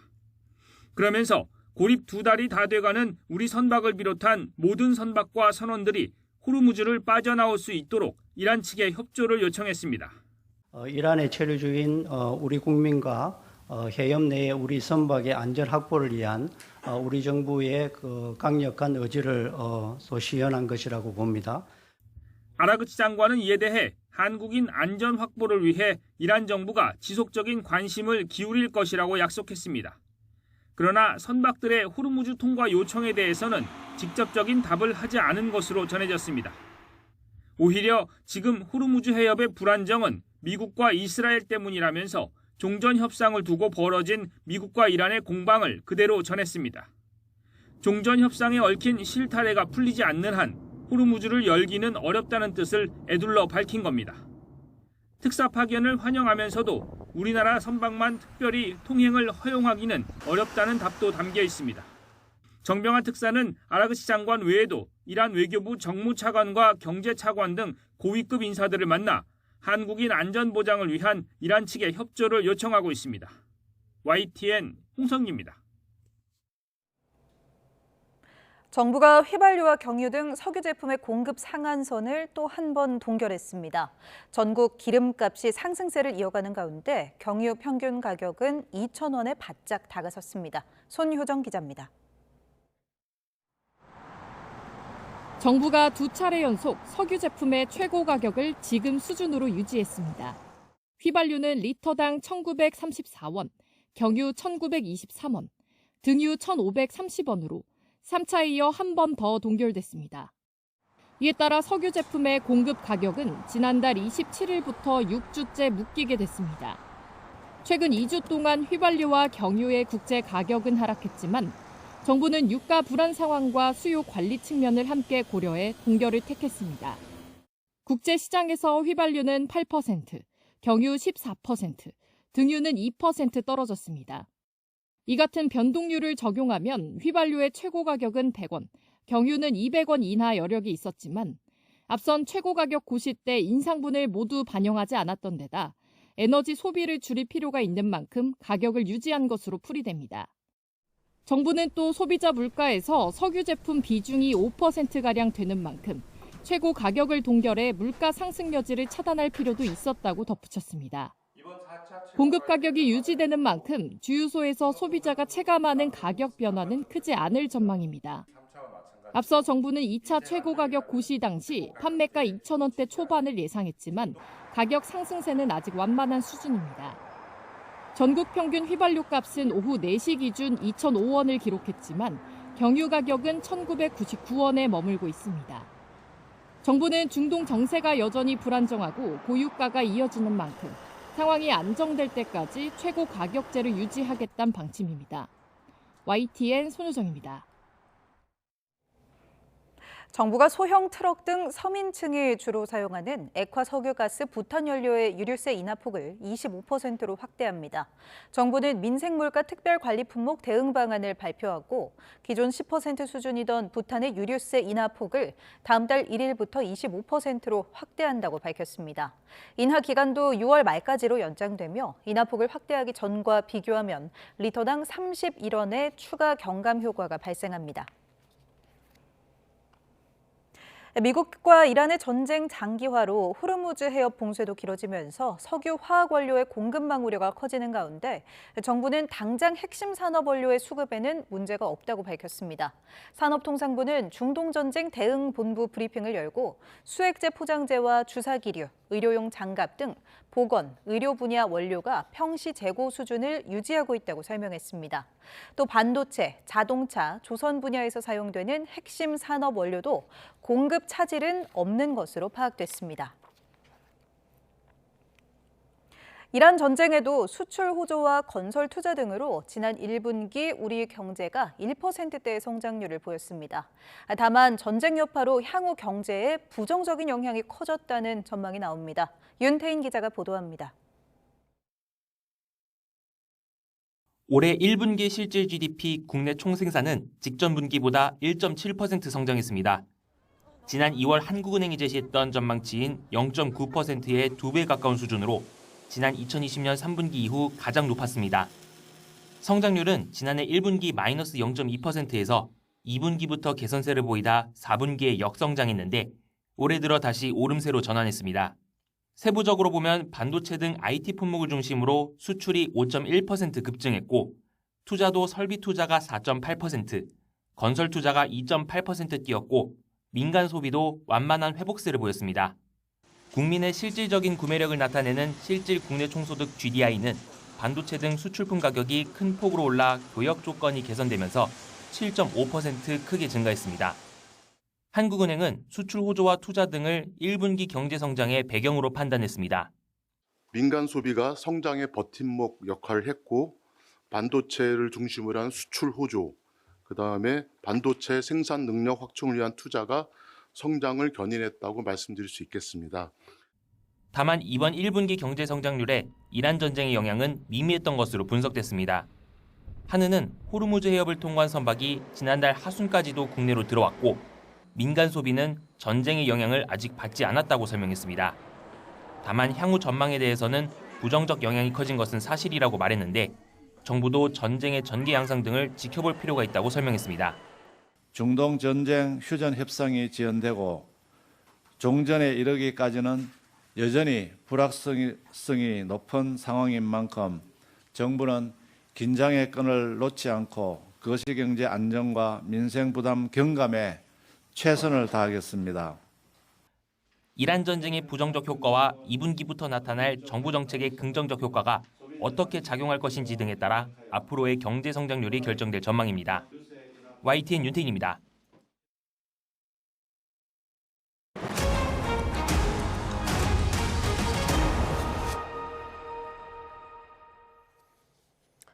이재명 대통령의 입으로 활약했던 김남준 전 청와대 대변인이 대통령의 지역구 인천 계양을의 민주당 후보로 확정됐습니다.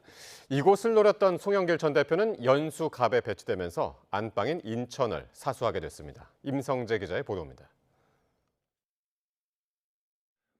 지난해 성탄절 이 사진이 복선이었을까? 대통령의 지역구 인천 계양을 후보로 결국 이재명 대통령의 복심이자 입으로 활약했던 김남준 전 청와대 대변인이 낙점됐습니다. 지난 2월 청와대에 사직서를 내며 계양을 출마를 공식화한 지 2달 만에 민주당 후보로 확정된 겁니다. 대통령의 의중을 정확히 파악하여 지역 현안을 속도감 있게 해결할 수 있는 후보로 이 지역에서만 5선을 한 터줏대감 송영길 전 대표는 연수갑에 배정됐습니다. 인천시장 후보로 나선 박찬대 의원 지역구를 물려받는 건데 일지망은 아니라지만 수도권 낯선 지역이 아닌 인천을 지키며 맹주로 활동할 수 있어 절반의 성공입니다. 지도부로서도 지난 2022년 대선 패배 직후 이 대통령의 원내 입성을 도운 선당후사 공로를 인정하는 동시에 인천 내 상대적 험지인 연수갑에서 중량감 있게 뛰도록 배려했다는 명분을 얻게 됐습니다. 인천 지역 전체판이나 분석 이런 것들을 고려했을 때 우리가 전략적으로 송영길 전 대표에 대한 공천이 더 적절하다. 남은 재보선 공천도 10곳이 넘는데 뜨거운 감자는 이 대통령의 핵심 측근 김용전 민주연구원 부원장입니다. 하남갑이나 안산갑에 출마하고 싶다. 희망 지역까지 꼭 집어 매일 구애하고 있지만 지도부는 노코멘트입니다. 사법 리스크를 안고 공천하는 게 6월 전체 판세에 영향을 줄 것으로 우려하는 건데 김 전 부원장은 애초 정치검찰의 수사가 잘못됐다고 적극적으로 대응하고 있습니다. 두 분밖에 없는 걸로 알고 있어요. 공개적으로 지지한 분들이 22분이 넘습니다. 23분입니다. 민주당에선 김용전 부원장 문제가 당내 갈등의 도화선이 되지 않을까 노심초사하는 기류도 읽힙니다.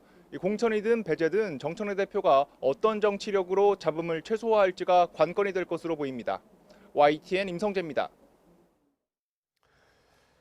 국민의힘 장동혁 대표가 해당 행위를 하면 출마 후보자라도 즉각 갈아치우겠다고 기강잡기에 나섰습니다. 거세지는 거취 압박 속에 초강수를 둔 건데 이에 아랑곳 없이 장 대표를 향한 사퇴 요구는 분출했고 또 당 지지율은 창당 후 최저치로 떨어졌습니다. 부장원 기자입니다. 국민의힘 아침 회의가 끝나갈 무렵 장동혁 대표는 기습적으로 마이크를 잡곤 작심 발언을 쏟아냈습니다. 기강이 무너진 군대로는 전투에서 이길 수 없다며 해당 행위는 강력 조치하겠다고 경고했습니다. 후보자도 봐주지 않겠다. 으름장은 계속됐습니다. 해당 행위를 한 사람이 후보자라면 즉시 후보자를 교체하겠습니다. 이제 싸울 상대를 제대로 식별하고 제대로 싸워야 할 때라고 생각됩니다. 8박 10일 맹탕 방미 논란 이후 첫 지역 일정인 강원도에서 결자 해지, 사실상 2선 후퇴를 요구받은 다음 날 초강수를 꺼내들고 역공에 나선 겁니다.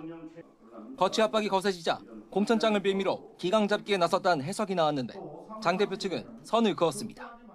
해당 행위가 있다고 대표님께서 판단하고 했다기보다는 우려의 목소리들이 많이 있었고 제명된 한동훈 전 대표를 공공연히 지원하겠다거나 무공천까지 요구한 친한계를 겨냥한 조처라는 게 지도부 설명입니다.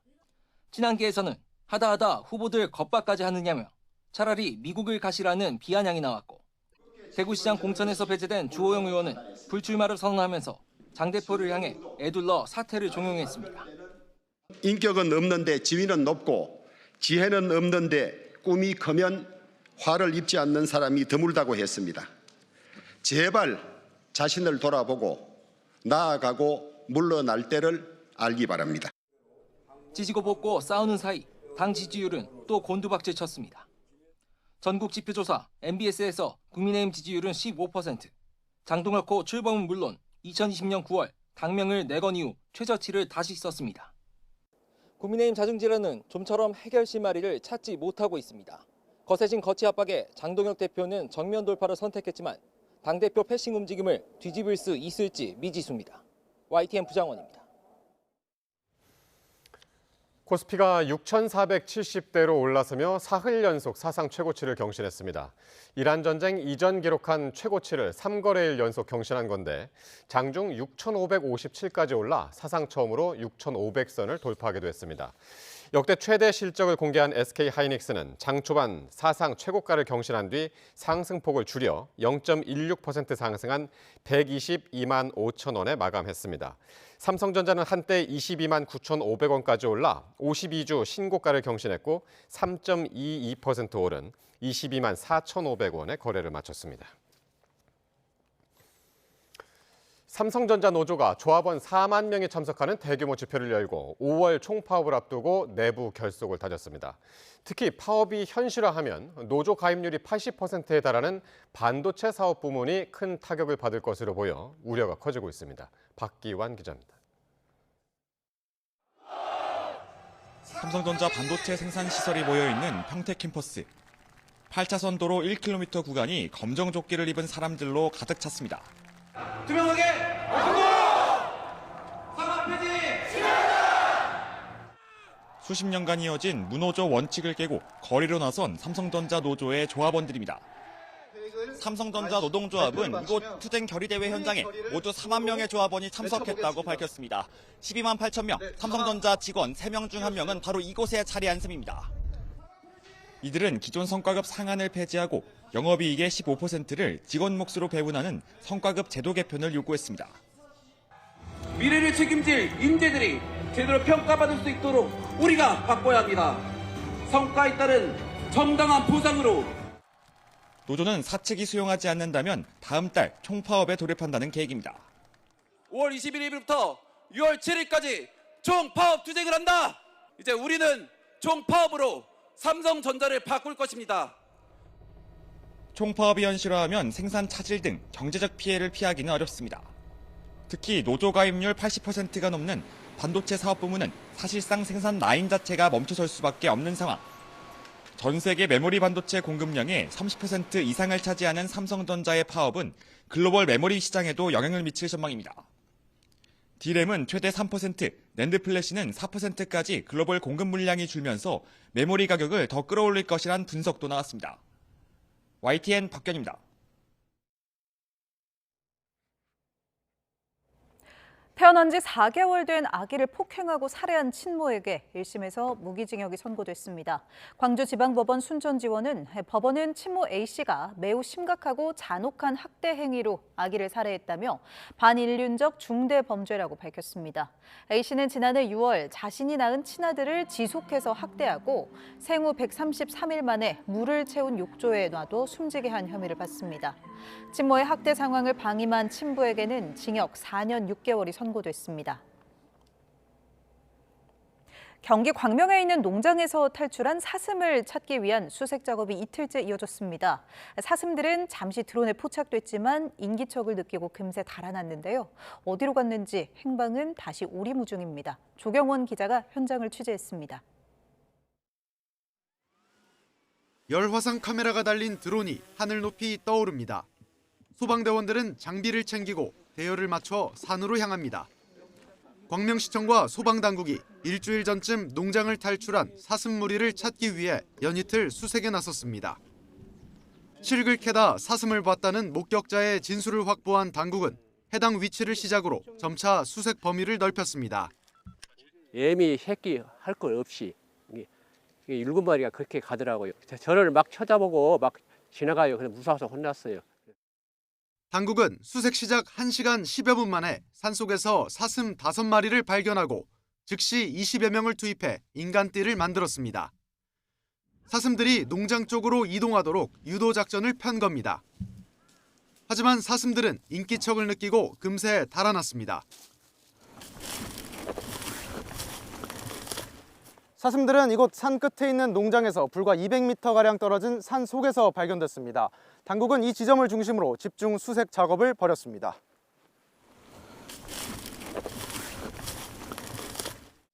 농장 주인은 이전에도 사슴들이 탈출했다가 돌아오곤 했지만 이번엔 평소보다 복귀가 늦어 신고했다고 말합니다. 얘들이 안다니까 이 길로 이렇게 여기 서갖고 있으시든지 하셔야 돼. 당국은 6개월 전에도 사슴 2마리가 탈출했다는 농장주 진술을 토대로 현재 산에 7마리가 있는 것으로 추정하고 있습니다. 사슴들의 행방이 다시 묘연한 가운데 날이 밝는 대로 수색 작업이 재개될 것으로 보입니다. 수색 당국은 탈출한 숫사슴의 뿔이 5cm로 길지 않고 공격성이 강한 시기가 지나 크게 걱정할 상황은 아니라고 설명했습니다. 하지만 농가나 인명피해 우려가 있는 건 사실인 만큼 수색을 서둘러야 한다는 목소리도 나옵니다. YTN 조경원입니다. 화물연대 조합원들을 치어 3명을 숨지게 하거나 다치게 한 혐의를 받는 물류차량 운전자가 구속됐습니다. 창원지방법원 진주지원은 오늘 살인과 특수상해 혐의를 받는 비조합원 40대 남성 A씨에 대해 도주와 증거인멸의 우려가 있다며 구속영장을 발부했습니다. 구속 심사에 앞서 A씨는 피해자와 유가족에게 죄송하다면서도 사고를 인지하지 못했다고 말했습니다.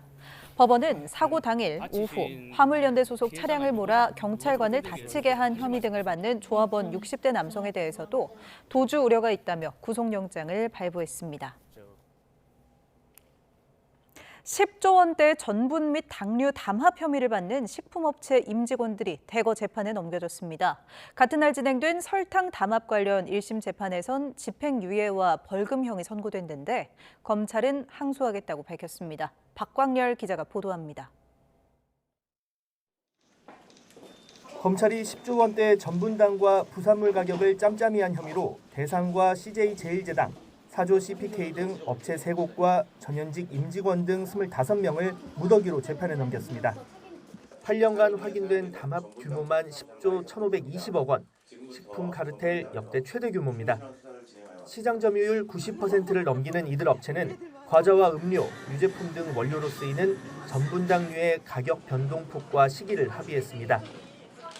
거래처 제한폭을 달리하고 공문 발송 시기를 조절하는 방식으로 눈속임을 시도했습니다.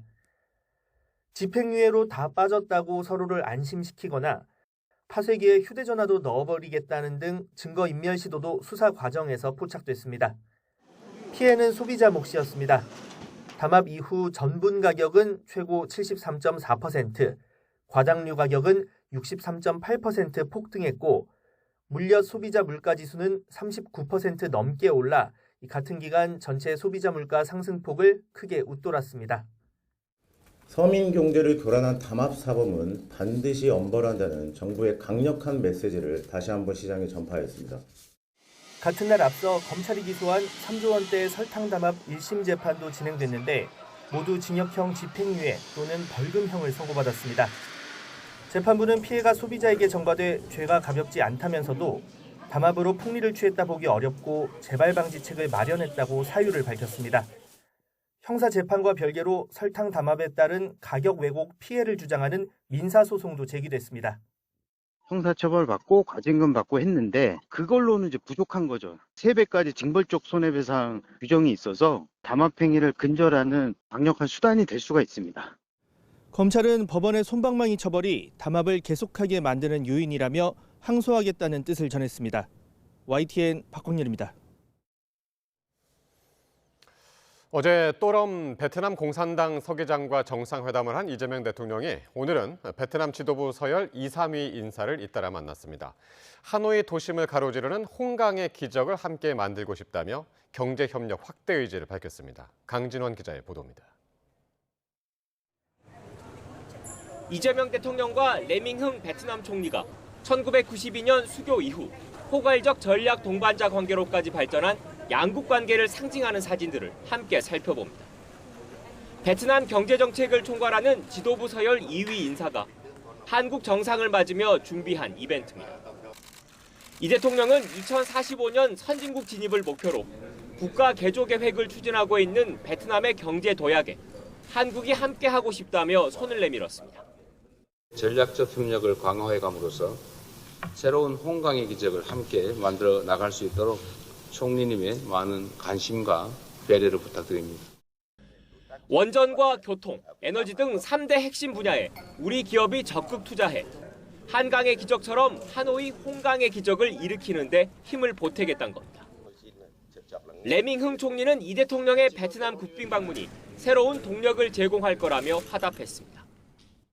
Việt Nam, Hàn Quốc và tôi tin tưởng chắc chắn rằng chuyến thăm của ngài tổng thống sẽ tiếp thêm động lực mới để thúc đẩy quan hệ hai nước phát triển thực chất, hiệu quả và toàn diện hơn nữa trong thời gian tới. 이 대통령은 서열 3위인 쩐타잉먼 국회의장도 만나 베트남 내 우리 국민의 권익 증진에 관심을 기울여달라고 요청했습니다. 또럼 당서기장 연임 이후 새로 꾸려진 베트남 지도부 인사 전원과 교류하며 장기적이고 안정적인 협력 기반을 마련했다는 게 청와대 평가입니다. 이 대통령은 곧바로 이어진 한 베트남 비즈니스 포럼에선 에너지 공급망과 미래 첨단 산업, 그리고 과학기술 등 3가지 협력 방향을 제시했습니다. 양국이 원유, 히토류 등 주요 전략 자원 분야에서 견고한 안전 장치를 만들어 간다면 그 어떤 경제적 파고에도 흔들리지 않는 행사엔 대한상공회의소 회장인 최태원 SK 회장과 이재용 삼성전자 회장 등 한국과 베트남의 대표 기업인 등 500여 명이 자리해 힘을 실었습니다. 첨단 기술과 소비재, 인프라, 에너지 등 다양한 분야에서 양국 기업 간 양해각서, MOU 70여 건도 체결됐습니다. 이 대통령은 내일 또럼 베트남 공산당 서기장과 친교 행사를 끝으로 5박 6일간의 인도, 베트남 순방 일정을 모두 마무리하고 귀국길에 오릅니다. 하노이에서 YTN 강준원입니다. 우리나라가 전과자 수가 가장 많다는 이재명 대통령의 발언을 놓고 야권의 가짜뉴스 비판이 이어지자 법무부가 진화에 나섰습니다. 야당이 근거로 둔 통계로는 전과자 수를 산출할 수 없다며 각을 세웠습니다. 신귀혜 기자입니다. 이재명 대통령의 이른바 전과자 수 발언은 형벌제도 합리화 방안을 논의하던 국무회의 자리에서 나왔습니다. 이 대통령이 형벌은 최후의 수단이어야 한다고 강조하면서 이렇게 말한 겁니다. 아마 전 세계에서 대한민국 국민들 전과가 제일 많을 거예요. 웬만한 사람은 다 있어요. 그러자 국민의힘 김승수 의원이 국회 입법조사처의 통계 자료를 근거로 반박했습니다. 인구 10만 명당 유죄 판결을 받은 인원이 대한민국은 2022년 기준 384명 정도였는데 독일은 769명, 덴마크는 892명으로 2배 이상 높았고 이후 관련 보도들이 이어지자 법무부가 진화에 나섰습니다. 법무부는 대법원 통계를 인용해 2022년 기준 우리나라 인구 10만 명당 유죄 판결을 받은 인원은 1,460명으로 김 의원이 밝힌 수치와는 차이가 있다고 밝혔습니다. 또 이 수치는 1년치인 만큼 한 번이라도 형사처벌을 받아본 전과자 수를 파악하긴 어렵다고 강조했습니다.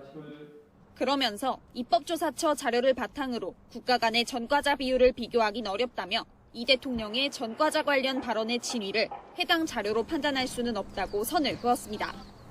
YTN 신계입니다.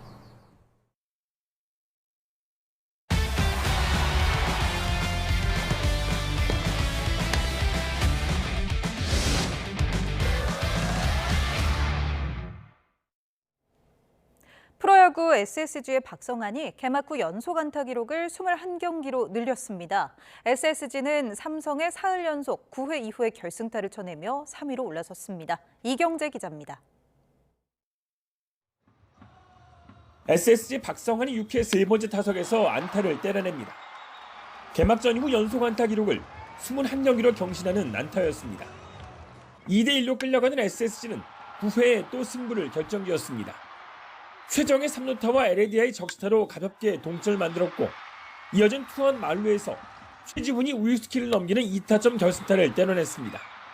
앞서 8회에도 안타를 때리는 박성환은 우전 적시타로 한 점을 더했고 안상현이 석점 홈런을 뽑아내며 완전히 승리를 가져왔습니다. 사흘 연속 9회 이후에 결승점을 뽑아내며 삼성전 스윕에 성공한 SSG는 3위로 올라섰고 4연패를 당한 삼성은 4위로 내려앉았습니다. 연승 이어갈 수 있어서 좋은 것 같고 또 오늘 이렇게 필승조가 못 나오는 날인데 그래도 한 경기 선수들이 다 너무 열심히 해서 잡은 것 같아서 굉장히 기분 좋습니다. 2대1로 따라간 4회 한화 노시환이 왼쪽 담장 너머로 큰 타구를 날립니다. 열흘 만에 1군 복귀 무대에서 터뜨린 시즌 첫 홈런이었습니다. 한화는 페라자와 문현빈까지 홈런포를 터뜨리며 LG를 꺾고 2연패를 끊었습니다. 롯데는 선발 로드리게스의 6이닝 1실점 호투에 전민재가 2안타 2타점으로 활약하며 두산을 6대1로 누르고 5연패와 최하위에서 동시에 벗어났습니다.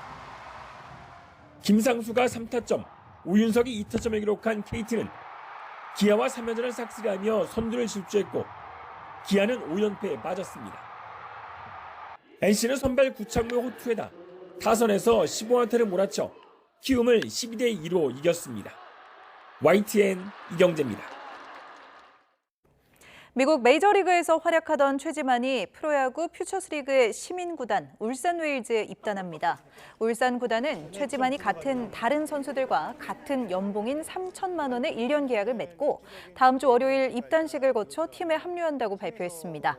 최지만은 지난 2016년 LA 에인절스에서 메이저리그에 데뷔해 2023년까지 모두 525경기에서 타율 2할 3푼 4리와 홈런 67개 등을 기록했습니다. 올해 100주년을 맞는 세계 탁구 선수권 대회에 우리나라 남녀 대표팀이 출격합니다. 새로 구성된 여자 대표팀에서 맏언니급으로 성장한 신유빈 선수는 유일하게 없는 세계 선수권 단체전 메달을 꼭 따고 싶다는 각오를 전했습니다. 이대건 기자입니다.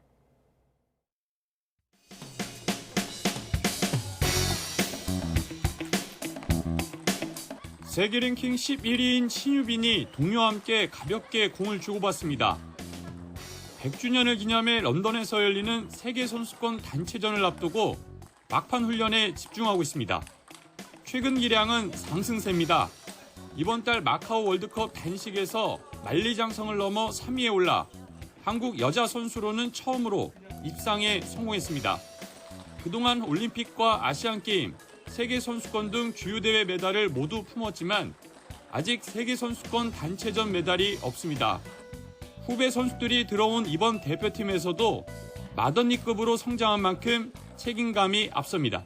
제가 이런 말 하면 조금 웃기긴 한데 조금씩 뭔가 알 것 같기도 하고 아 이런 책임감이 언니들이 있었겠구나 싶기도 하고. 세계 랭킹 9위인 장우진이 이끄는 남자 대표팀도 단체전 5개 대회 연속 입상에 도전합니다. 에이스 장우진은 2016 말레이시아 대회 단체전 동메달부터 최근 도하대회 복식 1위까지 발전에 발전을 거듭하고 있습니다. 지금 11년째 달려오고 있는 것 같은데 앞으로 얼마가 남았을진 모르지만 이제 30대를 접어들면서 매 경기가 더 소중하다라는 걸 많이 느끼고 있는 것 같습니다. 남녀 대표팀 모두 세계 1위 중국과 함께 1그룹에 속해 있습니다. 본선 대진에서 중국을 너무 일찍 만나지 않으려면 조 2위 확보가 중요합니다. YTN 이대훈입니다. 정몽규 대한축구협회장에 대한 문체부의 중징계 요구가 정당하다는 법원의 판단이 나왔습니다. 그러나 강제 의무가 없어 실제 징계 여부는 불투명합니다. 보도에 양시창 기자입니다. 재작년 7월 축구대표팀 감독 선임 논란 등이 불거지자 문체부는 축구협회에 대한 고강도 감사에 들어갔습니다. 감사 결과는 정몽규 축구협회장 등에 대한 중징계 요구였습니다.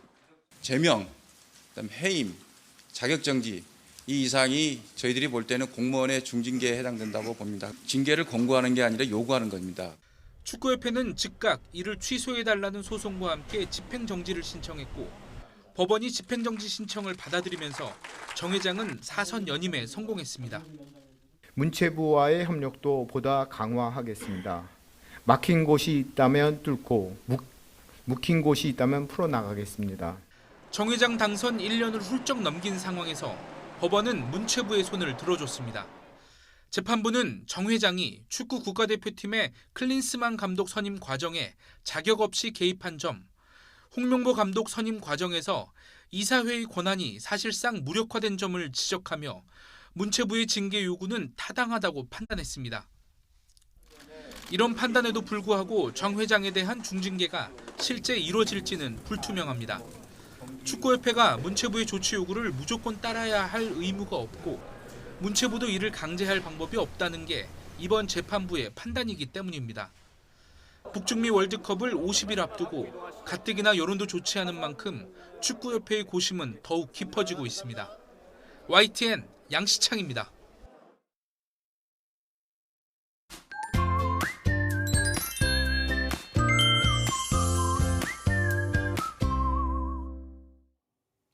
낮 동안 기온이 크게 오르면서 날이 무척 따뜻했습니다. 아침에 입고 나온 외투가 조금 덥게도 느껴졌는데요. 내일도 맑은 하늘이 함께하는 가운데 따스한 봄볕이 내리쬐면서 기온이 크게 오르겠습니다. 서울 낮 기온이 26도로 오늘보다 높아 다소 덥게도 느껴지겠습니다. 일교차는 더 크게 벌어집니다. 큰 일교차 염두에 두고 옷차림해 주시기 바랍니다. 또 중부와 경북 북부 곳곳에 건조주의보가 발효 중인 가운데 대기가 더욱 메마르겠고 여기에 기온까지 높아지면서 산불 위험이 더 커지겠습니다. 불씨 관리 철저히 해주시기 바랍니다. 내일 아침 기온은 서울 10도, 광주 8도, 부산 11도로 오늘과 비슷하거나 조금 낮겠습니다. 낮 기온은 서울 26도, 대전 25도, 대구 21도로 오늘과 비슷하거나 조금 높겠고 서쪽 지역은 예년 기온을 3도에서 7도가량 웃돌겠습니다. 이번 주말 내내 대체로 맑고 따뜻하겠지만 일교차가 크게 벌어질 전망입니다. 날씨 정보였습니다. 목요일 뉴스나이트 마칩니다. 시청해주신 여러분 고맙습니다.